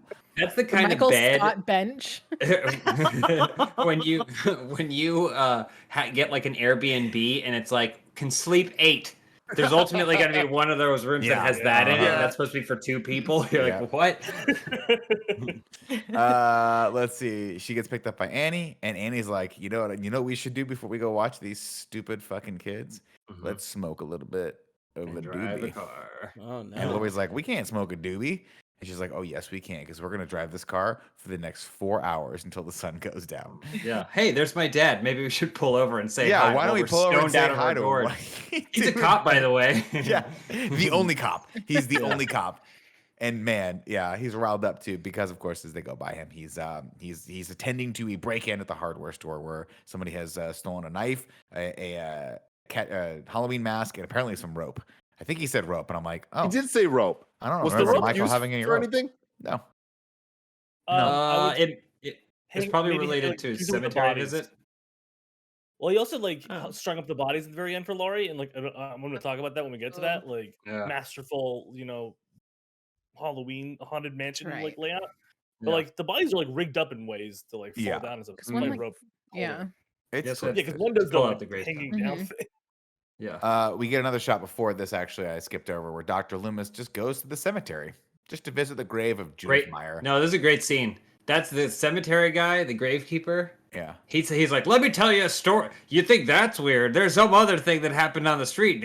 A man, he goes in, he kisses his wife, and he kisses his son, and then Yeah. he goes out and he grabs a hatchet, and then I'll tell you what he did. And Loomis goes, please, on task or whatever. And Yeah, I'm like, he's like- no, what did he do at the end of that story? Yeah, he's like, He had a "Shut up." dope jacket though. I was looking at this guy and I'm just like, this guy's looking fucking fly back then. So shout out to you, gravekeeper guy. Of course, when they go over and they find a grave, they spot a grave that's missing a tombstone, and then when he's like, whose tomb is this? The guy with the little, I guess, index is like, let me see, 10 over, 13 down. That's Judith Meyer. And Dr. Loomis says he came home. Annie and Laurie just fucking smoke 5 joints in this car while Michael follows a bumper's length behind them. To the point where it's like, are you looking in your rearview mirror at all, Annie? Or are you just trying to chase that fucking dragon that the kids in those days used to tease? Anyway, they pull up to she's like, oh, it's my dad. All doing that. No, Jason the Dragon's heroin. It's that's what I'm saying. Weed, of course, a gateway drug. When we get to Halloween H2O, everyone's on the fucking smack. Okay.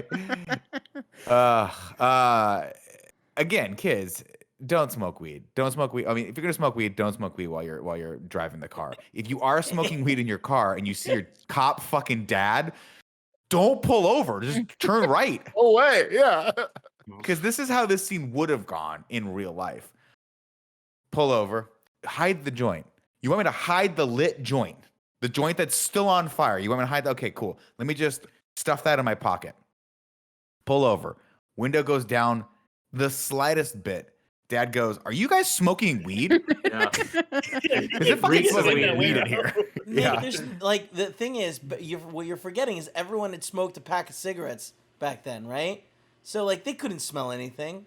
Yeah, but I will say this, and this is no disrespect to the weed smokers out there, right? Because I was a cigarette smoker, and to Kevin's The point, deep it is- impactors. It is That's gross, what they're right? called. The impactors. But I will tell you this: weed fucking stinks, and your breath smells bad. And you can tell someone's high as fuck and smells like weed from about 5 feet away before they get to you. It's that stale breath that they had that one time I got really high and went and watched Jurassic World and laughed about a joke. And then the person I was with was like, "What are you laughing at?" I was like, "That joke I just said." And he was like, "You haven't talked in 15 minutes. I was like, "I said it in here." In my mind, I made myself laugh, Tim. I Hey, hate what the this fuck are we- so much. the fuck are Is we that a talking real about? story? Yeah, it really is. I was laughing so hard. And my buddy was like, "The fuck are you laughing at?" I was like, "That joke." Oh, I didn't say the joke. Whiff. Great though. Anyway, Lori tells Annie she likes Ben Trainer, and Annie gets excited for her. Everyone is horny in 1978. Everyone can cook, Tim. Michael tails Lori and Tommy to Tommy's house, and then watches Annie get to her gig, which is right across the street, over at the Wallace house. Tommy's house is the Boyle house, I believe. Over at the Meyer house, Sheriff Brackett tells Loomis that the house has been derelict since the killing. They head in and they find a dead dog, which we never see. He just goes, "What is that?" And they look down. And he goes, "It's a dead dog." And he's like, "It's still He warm." must have been hungry. There's some sort. Loomis says some sort of thing. He must said he have gotten got hungry or something. hungry. Wait. And he said men wouldn't do that, and he says this isn't a man. Yeah. We see him kill the dog. There's another dog later No, that's on a that different is dog. also killed. Gotcha. Oh. Okay. Yeah, that's a different dog. This But is that the dog was a that- snitch. yeah, that dog was a fucking snitch. That dog was a motherfucking snitch. But there was a weird line here too, where he goes, he got hungry, and he goes, "The guy wouldn't, men wouldn't do that. Maybe it was a skunk."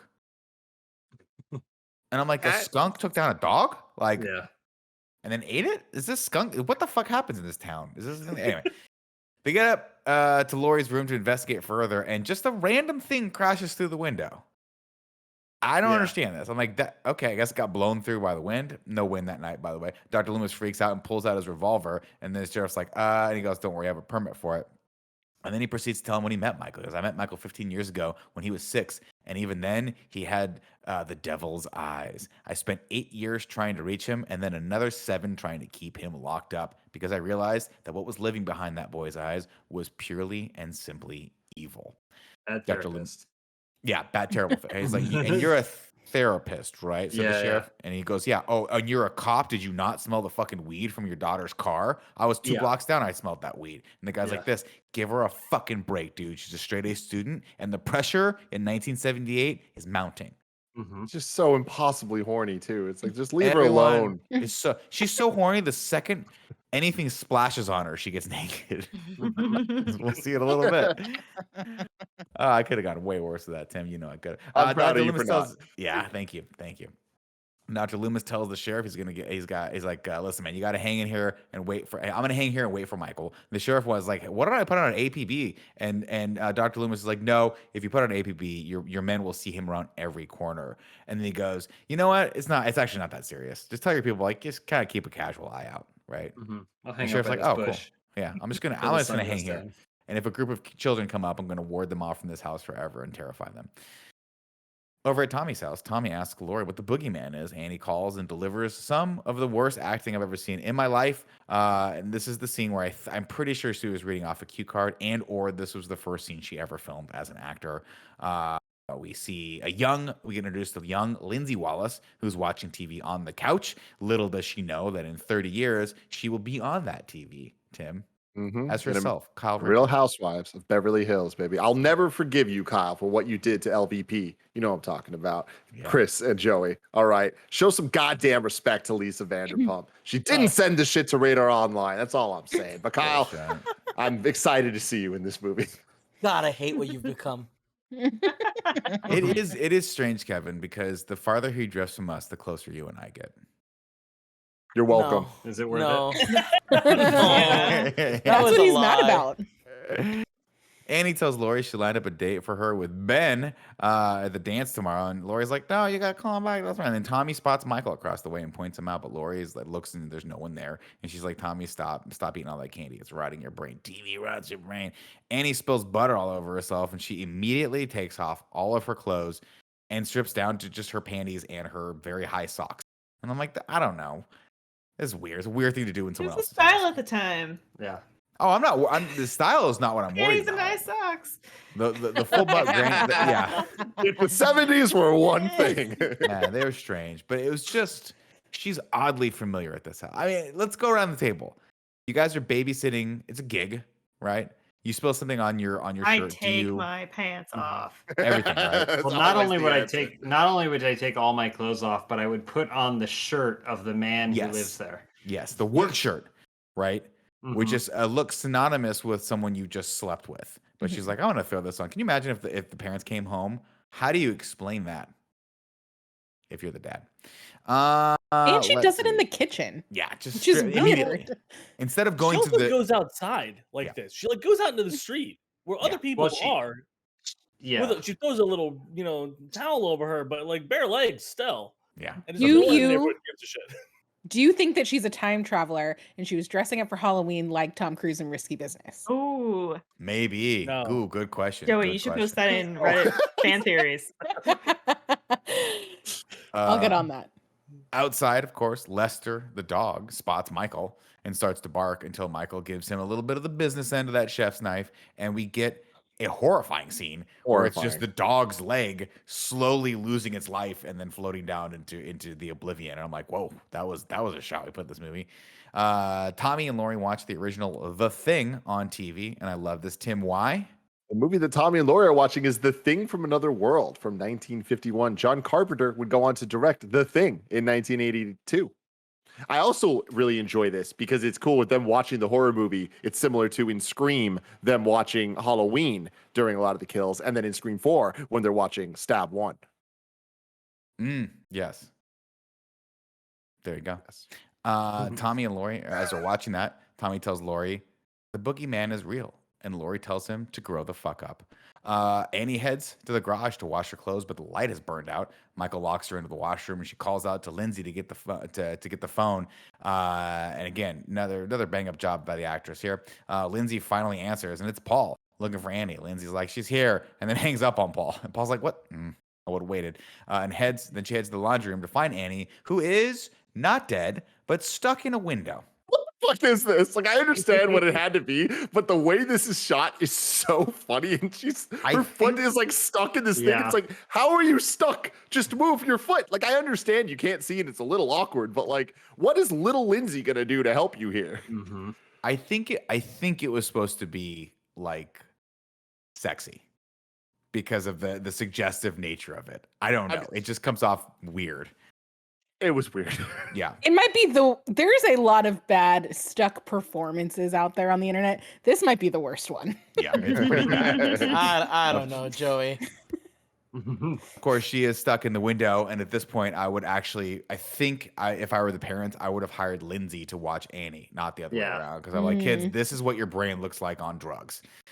Do we know why all the parents are out on Halloween? Yeah, they're fucking drinking Halloween because their parties. kids are hornballs. And they're like, what are we going to do? All these kids get pregnant and knock each other up. Real quick, I just like that they also established that the school has a dance, and it's on September 1st. Mm-hmm. Not a Halloween dance. Because they're like, hey, you should go to Ben tomorrow to the dance or whatever, and it's like, wait, so you're not doing a Halloween? I know in America there's Sadie Hawkins. When is that? June, I think. it's. Does it? I don't know. Does it have a I think dedicated it's whenever. I think it's a theme, right? Oh. Like, is Sadie Hawkins like a time of I don't know year? anything This about feels it. like it's a Here. carryover from when it was supposed to take place over multiple days. So they're Yeah, probably leading I up think to a so. Halloween dance, and then they just crammed it all into Halloween night. It's like the dance is September 1st now. Like just don't Yeah. talk about it. We'll just move on. November 1st, right? Here's how I can Oh, explain Oh yeah, this. November. Here's how I explain this in my brain. Halloween fell on a Thursday. They're like, well, we can't have a dance on a Thursday. It's got to be on a Friday night. Of course, this is the end of football season, of course.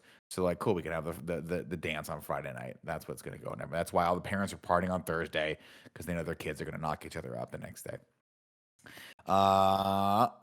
Paul calls back and tells Annie he's super horny, and then Annie wants to go pick him up, but Lindsay tells her she doesn't want any part of her sinning. So Annie tells her, "What if I take you over to Tommy Dole's house?" And Lindsay's like, "Fine, whatever. Just keep the smells down to a minimum over here, okay?" And then she goes over and pawns off with Lindsay on Lori, who is a super nice friend, and is like, "Sure, you can stay here so you can bang your boyfriend." Annie has the what's up? Paul is the creepiest creep ever of all time because he's there talking to him about this scenario of like what's going to happen over there, and he goes, "Oh, and then we'll sneak upstairs and then I'll rip your clothes off." And he's like, "Things might even get so crazy I might even rip Lindsay's clothes off." Now, and I was like, the little girl, like, what the fuck is Paul? Paul's a weirdo. Paul's a real weirdo. And I think Michael Myers knew. That's Bob. That's the guy who's banging Linda. We never see. Oh, okay. Bob. Paul never shows up because Annie never goes to get. Right. That's Right, Bob. Bob. That's Okay. Bob comes over. It's like, yeah, like I'm gonna take your clothes. I'll take my clothes off, and I'll take the kids' clothes off. I'm like, what? You're like, Very weird. Yeah. What a creepo. what? Let's see. Right, Annie heads to the garage to wash her clothes, but lights burn out. Sorry, let's get back here. Paul calls back and tells Annie he's super horny, and he wants to go pick him up, but Lindsay tells her, anyway, go over to, she gets dropped off over at Tommy's house. Tommy tries, Annie heads to the car to pick up Paul, but as she gets in, there's some white gunk on the thing. She's like, what the hell is that? And then Michael pops up and strangles her with one hand for a very, very long time. And then I guess even he gets tired because he's like, you know what? You're really holding on here. I'm just gonna go ahead and cut your throat. And he does so, and she dies. And then lays her hand on the horn, and you can hear the horn for a little while, and then the sound designer was like, "We can't have a horn go through the rest of these scenes, so we'll just let it fade out into oblivion." And I in love her one shining acting. Oh, go ahead. She like starts with her eyes open. Yeah. And she closes her eyes, and then she opens them up again. Yeah. I was like, this is my last Lays her scene. on the hawk. I botched my acting and everything else, so I gotta nail this. She did. Tommy tries to hide behind a curtain to scare Lindsay, and then as he does so, he looks out the window and sees Michael carrying Annie's body into the house. Love this shot because this is like the shit you would your mind would play tricks on you and you would imagine. This is a terrifying thing for a kid to see and try to explain to his babysitter. Very vulnerable moment here. Honestly, like Tommy's a fucking weird kid, but I do think that they do a really good job of having him be the one of the only characters that like the entire time is like, yo, there's some shit going on and I'm scared of this shit. Like he's the only one scared of it from the beginning, and he has such good reason to be scared as this movie just continues to go on.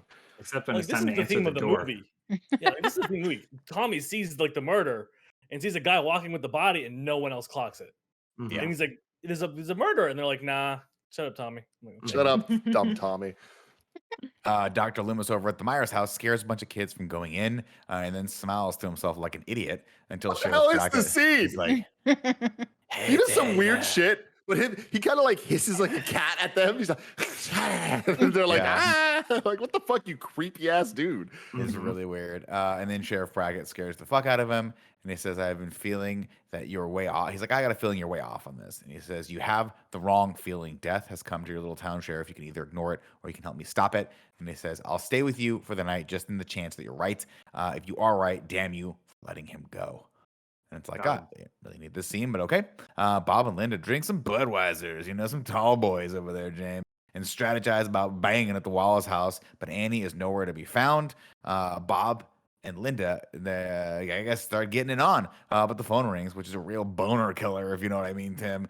So Bob takes it off. He's like, I'm just going to take this thing off the hook because as a 17-year-old, I need to focus on baseball, or else I'm going to have the same thing that Judith Meyer's boyfriend did, which is called kids premature ejaculation. It happens to all of us. He finishes climaxing in about 15 seconds. Oh, darn. And Linda's like, that was the best thing I've ever had. And it's like, well, it's probably the only sex I've ever had. So she lights up, of course, Tim, the post-coital cigarette. Love how dramatic it is. And you know what? I love this character. I love this girl. I love that she's just here to bang. She bangs. It's done. She's like, fuck yeah, let's go. Go get me a fucking beer. And I'm just going to sit here and all I want is this beer. Why? Go get the beer. Give me the goddamn beer. Why don't I have a beer yet? She says beer like 17 times. She goes, beer me, I think. It's the exact line. All I can think about is like, whose bed are they banging in? The Like they're parents. getting comfortable. Oh Yeah, yeah. that is Soaking in it. Like all No right. boundaries with these babies. No, these Seven- two- this is why- 70s boundaries. that's what I'm telling you, man. I Kids are appreciate gross. the houses. I like how they're across the street, and I like that there's like this dual babysitting situation going on, and they're trading kids. Like, okay, you have this, we're gonna go bang here. I'm like, it legitimately feels like 17-year-olds. Like, I get that. We've all been there to some extent. We might have had a more modern version of it, but it's like I appreciate these kids' ingenuity. They're horny and they got to do something about it, but they still got to take care of the kids. Mhm. I Yeah, do which really they're like doing a that we bang-up job. see the shadow of Michael against the wall as they're banging. Oh, I didn't Why catch that. there's also a jack-o'-lantern on the bedside table? Who the fuck knows? Tis Maybe the Dad's into season. some weird shit. A jack-o'-lantern. Did you say that it's seen some shit? No, I said maybe Dad's into some weird Oh, Oh. I thought you said the jack-o'-lantern's seen some shit. And shit. I I was mean, like, it has yeah. by now, right? Can you imagine? He's like, wow, this is no one's gonna believe me back at the pumpkin patch. Anyway, Linda says, go give me a beer. And he says, don't get dressed. And she's like, bro, you're good for one. Let's be fucking honest. You're trying to get the hell out of here right now. I understand it. Anyway, Bob heads down to the kitchen and grabs a couple bottles of brew and some nuts, which I appreciate because I'm like, you know what? If I ask for a beer and someone brings me a beer and nuts, I'm like, you know what? That was thoughtful. That was thoughtful. I won't hold that premature ejaculation against you. That's number 3, Tim. The nut Yeah, for nut. yeah. As many God, times the as you can amount say of it, Nick. times- The amount of times he said it. The amount of times. Clock it. 3. He checks the closet thinking Linda's messing with him. He's like, he calls her an asshole. He's like, Linda, you asshole. Get out of here. She's like, from upstairs, I'm like, what the fuck did you just call me? Anyway, she's not in there. And he's like, whatever. And as he turns around, he opens up the other closet and Michael just stabs him through the chest and lifts him up into the air, pinning him against the cupboard door. And then leaves him in that iconic shot of him just being like all messed up against the door. And Kind of walks in. intense. And I appreciated this kill really ratchets Michael up. And it's the first time we really understand his strength. Because up until this, he is just a normal dude. And like having all the Loomis talk about there's evil in him, we're still kind of questioning, like, is he just a dude? Or like, is there something more going on? And like all the other kills, like the strangling and the like wrench and shit, it's like, that's a guy. This is like, oh shit. Like their evil is taking over this human being. Well, he also does a really cool thing here, and I don't know which of the actors this was in this particular scene because I know a few actors played Michael once he was in the costume. But he does a cool thing where he stabs him and then he dies, and then they linger on the shot for a second as Michael sort of tilts his head, looking at the body like curiously. Like You a know, puppy. it's weird. It's really creepy and very cool. Upstairs, Linda files her nails as Michael opens the door, dressed in a ghost costume. At this point, she's wearing Bob's glasses. Very creepy. Linda is like, "Oh, you're gonna wear those? Let me show you my boobs." And she's like, "You see anything you like? What's the matter? Can I get your ghost, Bob?" And then Bob doesn't respond. She's like, all right, just give me my fucking beer. She calls Lori to ask where Paul is, or Paul and Annie are. And Lori's like, what are you talking about? And then Michael starts strangling her on the telephone cord, which sounds a lot like a massive orgasm. So Lori says, all right, Annie, first I get your famous chewing. Now I get your famous squealing. I think it's a shame here because I realized that Linda died thinking that Bob killed her. Yeah. He had no idea anything No about idea Michael what's Myers going or on. any of that. She just thought, she's like, oh my God, Bob's crazy and he's Yeah. gonna kill me. Bob- What a sad way to go for their relationship to end that way. Going back to what I was saying earlier about the line between horror and comedy, it's like Michael coming in with this sheet and glasses over the sheet. It took me out of it. And I don't know if it'd be possible to not be taken out of it because it just seems weird for like from a character perspective, even for Michael Myers as we see him in this movie, to be this theatrical with it. I guess things start to change for the rest of the movie, but like it just seems like a weird call. And it's like, I guess if they push the idea of he's still like a 6-year-old kid in his mind, like that would make a little more sense. But like this just read to me as like in the wrong movie. I don't know if you guys. No, I mean, now that that yeah, but now that you mention it, like let's follow this through. Kills Bob, goes, well, Bob was upstairs with someone, I heard them, right? Or saw them walk into the house. How am I going to traverse the 10 feet of the room without her knowing that I'm not Bob? I know, I'll get a sheet, and then I'll cut 2 holes in the sheet. Then I'll put the sheet over me, presumably with the use of a mirror, over my mask, and then I'll put the glasses on. Can you imagine them filming that scene?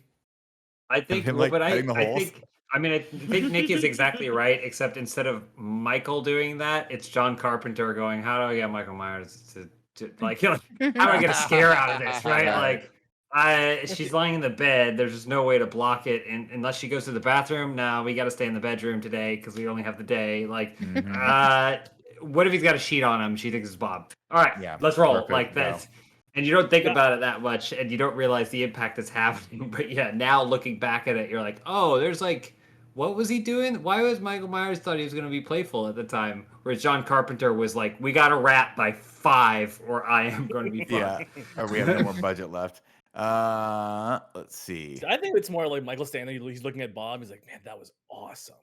I got another one upstairs. What do I do? What do I do? Oh shit, double costume. Hell yeah, let's go. Inception. He's just Costume. pumped the whole Costume time. within He's a just a costume. full Chad. High fiving himself like, yes, chucking the beer. Let's go upstairs. And he Out- absolutely smashes the can on his forehead before. Yeah, Oh, yeah.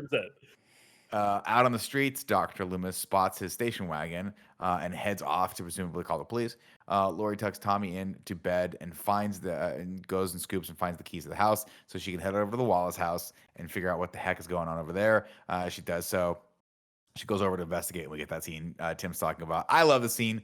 I love it. It's a very still night. It's very quiet as she's walking across the street, and we see the house, and we see her reaction. We see the house, we see her reaction quite a few times. But I like it because it's like she's heading into that impending doom, and you know it as the audience, but she has no idea what's about to happen to her. She heads over to investigate. No one appears to be home, so she heads around back. And then she goes upstairs where she finds Annie laying on the bed, dead, with Judith Meyer's tombstone propped up against the headboard. And she's like, what the fuck is going on? But as she backs up, Bobby's body just falls from the ceiling, like from the doorway. And you're like, how did you not see that when you walked in?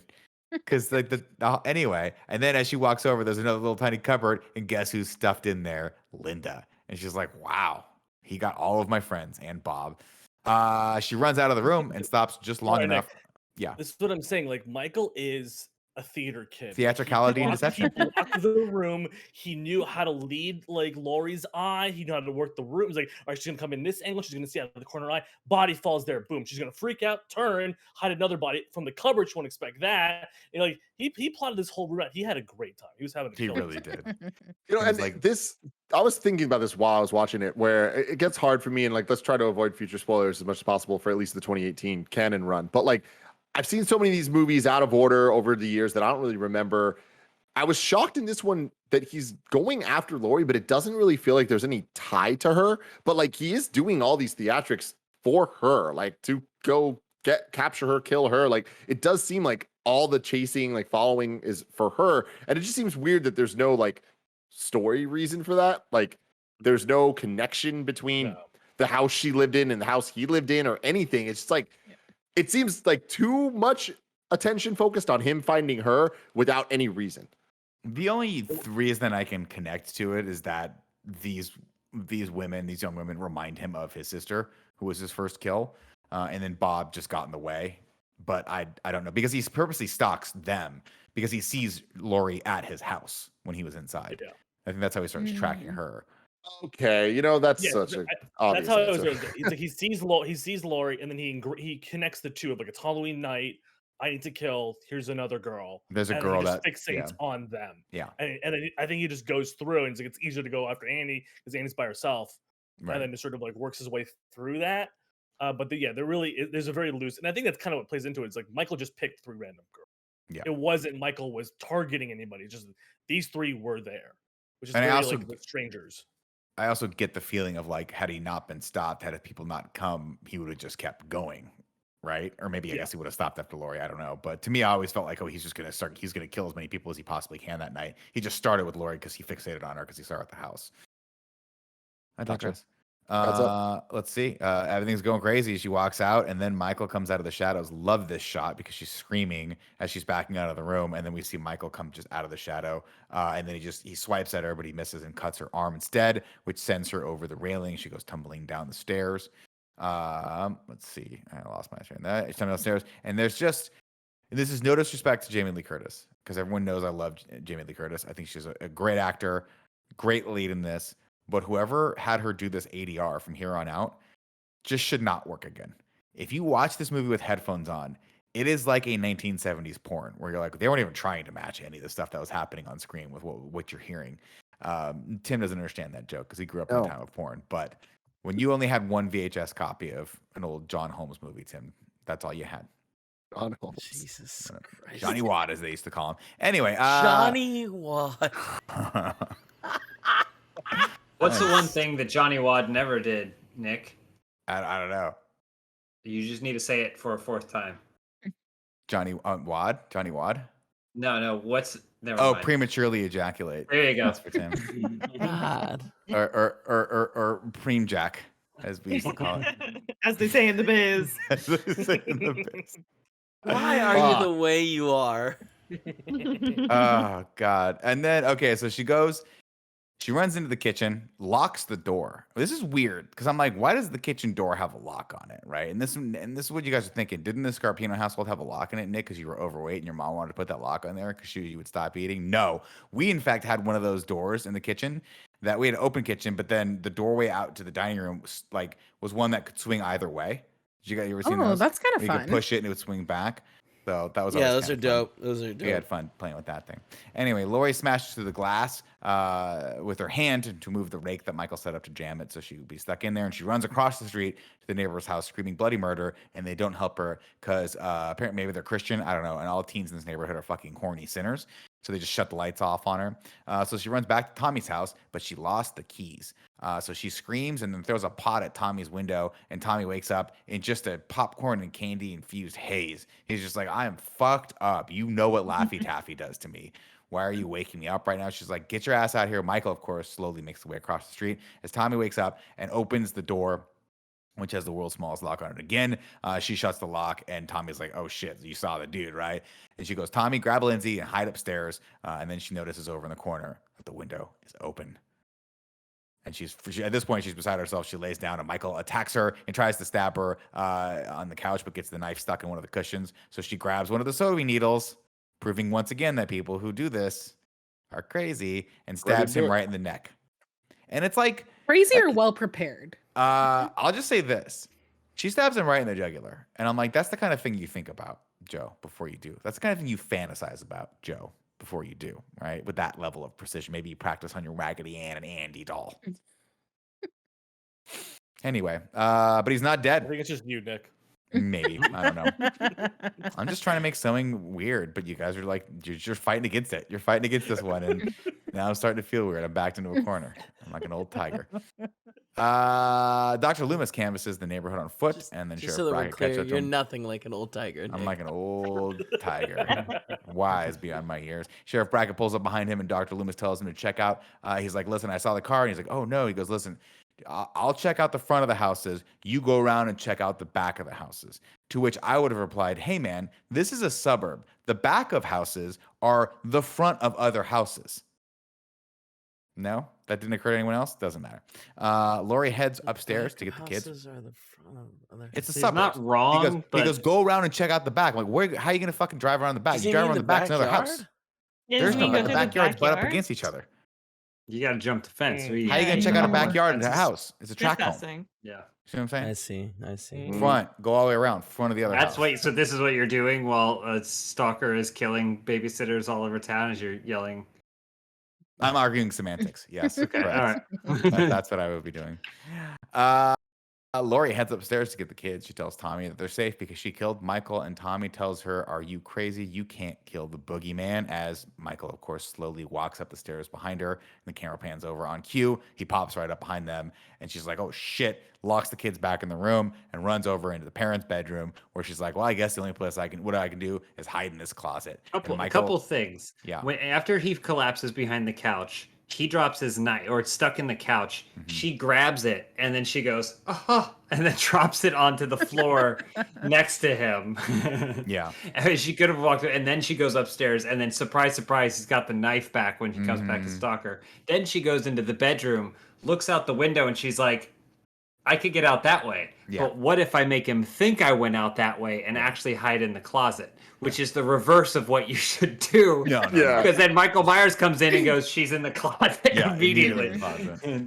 Yeah. Of course, with no other option, she's like, wow, I've really painted myself into a corner here, Tim. I guess I'll just have to unfurl a hanger and at the right moment, stab him in the eyeball with it. I can't believe that that worked. and B, that was the decision that they made with this movie. The same thing that James was talking about. I'm just like, well, fuck, we got to do something here. What weapon can she have? There'll be hangers. I guess she can uncoil it and just perfectly sell. Like, I don't even feel like there would be enough force for that to be an inconvenience for a guy that just got stabbed in the jugular with a fucking knitting needle. She was horny. That's right, Tim.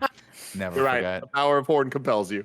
Of course, as she stabs in the eye, he drops his knife and she picks it up and gives him a good one right in the chest. Again, Michael goes down for the count. Laurie cautiously steps over him and makes her way to Tommy's room. She tells Before Tommy she does that, she takes the knife and gingerly lays it down next to his hand again. Great. You're like, Laurie, when will you learn? She tells Tommy and Lindsay to head over to the Mackenzie house and call the police. They, of course, rush out the front door right past Dr. Loomis as they themselves are screaming bloody murder. And he realizes, shout out to these kids in this scene specifically. Yeah. Like, the only people in this movie that like are appropriately terrified at that moment, like the way they're screaming, running down the street, I'm like, yeah, that's how you should be acting in this situation. Oh yeah. Let's see. Of course, Michael, not dead, slowly rises behind Laurie, and attacks her yet again. She, in all the action, pulls off his mask, and we catch a glimpse of his face right before Dr. Loomis comes up and aims the gun at him, and he looks a little bit like Shooter McGavin. Am I wrong? Tell me I'm wrong. No, not wrong. Not wrong. You can't, can you? Dr. Loomis, of course, empties his revolver into Michael's chest, who falls off the second-story balcony into the grass below, laying still, dead for a third time. In a state of shock, Laurie tells Dr. Loomis that Michael was, in fact, the boogeyman, and he replies, as a matter of fact, it was. But when Dr. Loomis goes to check on the body for a second time, Michael is gone. As the theme kicks up one more time, we see the scenes of Michael's bloody killings, and hear the awful sound of him breathing in William Shatner's head. Holy shit. End. I don't care how bad or how whatever this movie could have been. With this ending, it's fucking perfect. Correct. This is the most abrupt ending of all time, and it's perfect. It was like, that's a good thing. Because when the camera looks and he's gone and that music starts hitting, you're just like, oh, we didn't know what we were dealing with. There was hints of him being superpowered and evil and all the shit. This is on some next level shit. Shout out to you, John Carpenter. Love to see it. And that is it. Love to see it. I agree. Before we get into Haiku and review, Elise, I'm going to put you on the spot right now to come up with a brand new theme song for a new segment we're going to be doing in this Halloween in review called Premature Ejaculation Count, brought to you by Nick Scarpino. No. Wow. No, I don't. Okay, here we go. Premature ejaculation. Maybe you need to take a vacation because there's an eradication. Take it away, Nick. That's a song. What's up, everybody? Welcome to Let me workshop it. Try and see. It's like squirt, squirt, ejaculation, squirt, squirt. Too soon for fun. There you go. Oops. We just have I'm two. sorry. Ladies and gentlemen, welcome to the Premature Ejaculation Count, brought to you by Nick Scarpino and Tim Geddes. Don't forget, I got to put his name on this too. I believe you don't want to be alone with that one. No, I definitely don't. I believe the count on this one, Tim, is two. Yes. Two premature ejaculations. We got Judith's boyfriend who goes upstairs and finishes rather quickly, and then Bob who's like, I'm gonna rock your world right now, and then throws it out there for a solid 10 seconds until until it's done. The deed is done. Deed is done. Halloween. So there we go. Halloween, as it stands now, the premature ejaculation count is 2. We'll see where it lands next week. But for now, we got to go back to Haiku and review. Elise, hit the song. Jeez, me for lots of songs. 7 syllables in the middle. 5 for the first and last lines. If you're not poetic, no need to fret it. Haikus are hard to rhyme. In review. Go to patreon.com/kind. It's my favorite bit. Every week, frustration. The pure You know she hates doing it every week, Tim. You know it gives her anxiety leaving up. Would it kill Andy to like ever do his job and do some work? We say it every day. We say it every day. You can go to patreon.com/kindafunny to write your review in haiku form, just like Joe Mertens did. Lori's the pure one. Would Tim no longer make it? Michael Myers knows. I'd be dead. I'd be dead so fast. I'd be fucked. Madeline, aka Mad Exposure, writes in saying the night he came home, devil's eyes, the blackest eyes, the boogeyman's here. Oh yeah. Okay, Soda says pretty low kill count, but slowly builds dread so well. Lori looks 40. So there we go. Told you. Okay, fair enough. Mike Hell in the chat says, beautifully shot. Sometimes for a bit too long. That dialogue, though. And then Grant Burton finishes it off here with not all that gory, with a real basic story. He must kill Lori. He kills the horny, but never for the glory. Sequels, I foresee. Wow. Yeah, All very again, good. didn't need to rhyme, but we appreciate what it does. So thank you, Exactly. Grant Burton, for I need the taking us credit. home, just like Michael Myers. And now it's time for Ragu Bagu. Joey, Dun dun dun dun dun Ragu. thank you. dun dun dun dun dun. Bagu. What's up, It's everybody? hard Welcome when back, Tim guys. puts you on the spot for those songs. I'm gonna I'm know. gonna say it. I know. I'm just putting it out here. I nail it every time. What's up, everybody? Welcome to Bad Guys Talk Bad Guys here on Halloween in Review. Number 1 on the list right now, Michael Myers. Mhm. There you go. Now, do we Is think it- he deserves it? That's the question here. From Michael Myers in this Halloween one, did he do a good job? Yeah, I Yeah. thought so. He was Yeah. menacing, very creative, Mhm. scary even in the daylight, which I feel like for a monster movie or like slasher is very difficult to do. And we might also want to tag up William Shatner on this one as well. I don't know Mhm. because he really is doing a lot of the heavy lifting in this, which is Sure. that vacant Profile. face of his. It's Yeah, it's that's true. horrifying that like that was a mask that existed. You know, the Michael The William Shatner mask? Shatner. It's Like very who was weird. like, I want to be Captain Kirk. I don't Captain know. Kirk to the point where I want to have William Shatner's face. Yeah, but like that's not what- a Not just good cool not a costume. not a good version of his face.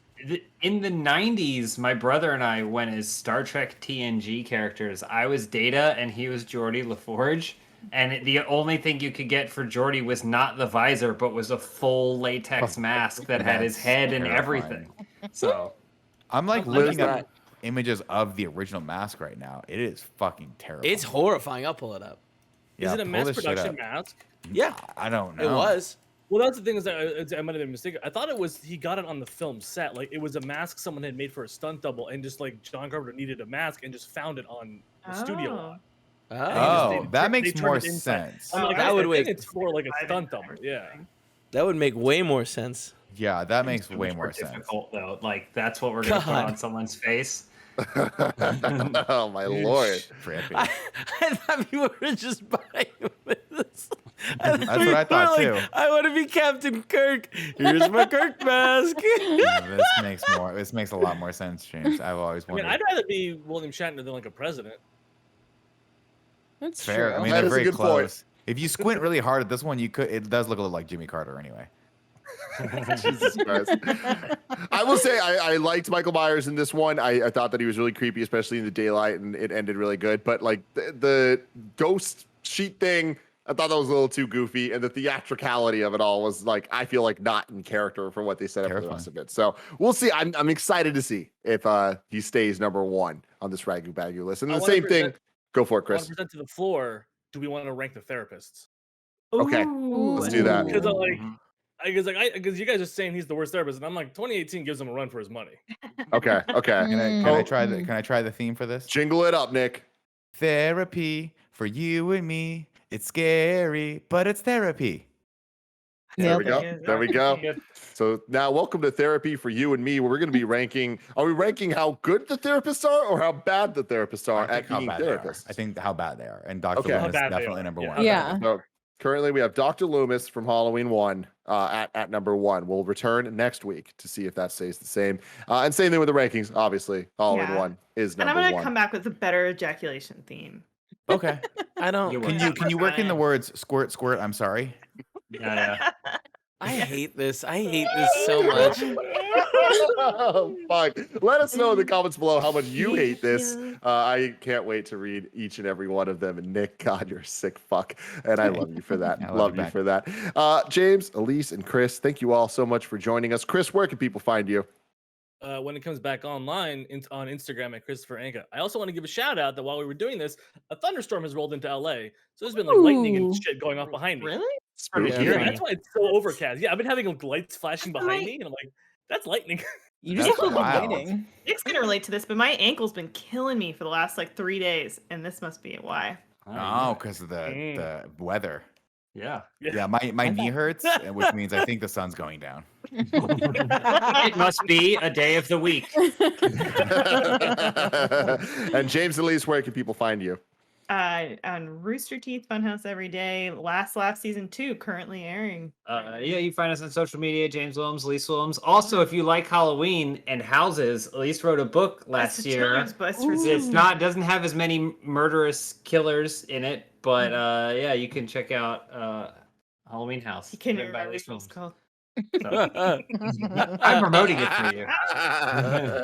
And I have a hot new ejaculation track coming. Coming soon, everybody. Coming next I know you have to wrap things up, but I just want to say one last thing. I know it's coming next week, but I hope it comes earlier. Oh God, that's what I was gonna say. It's only premature if it came before you intended it to. So credit to Bob. Maybe he was like done.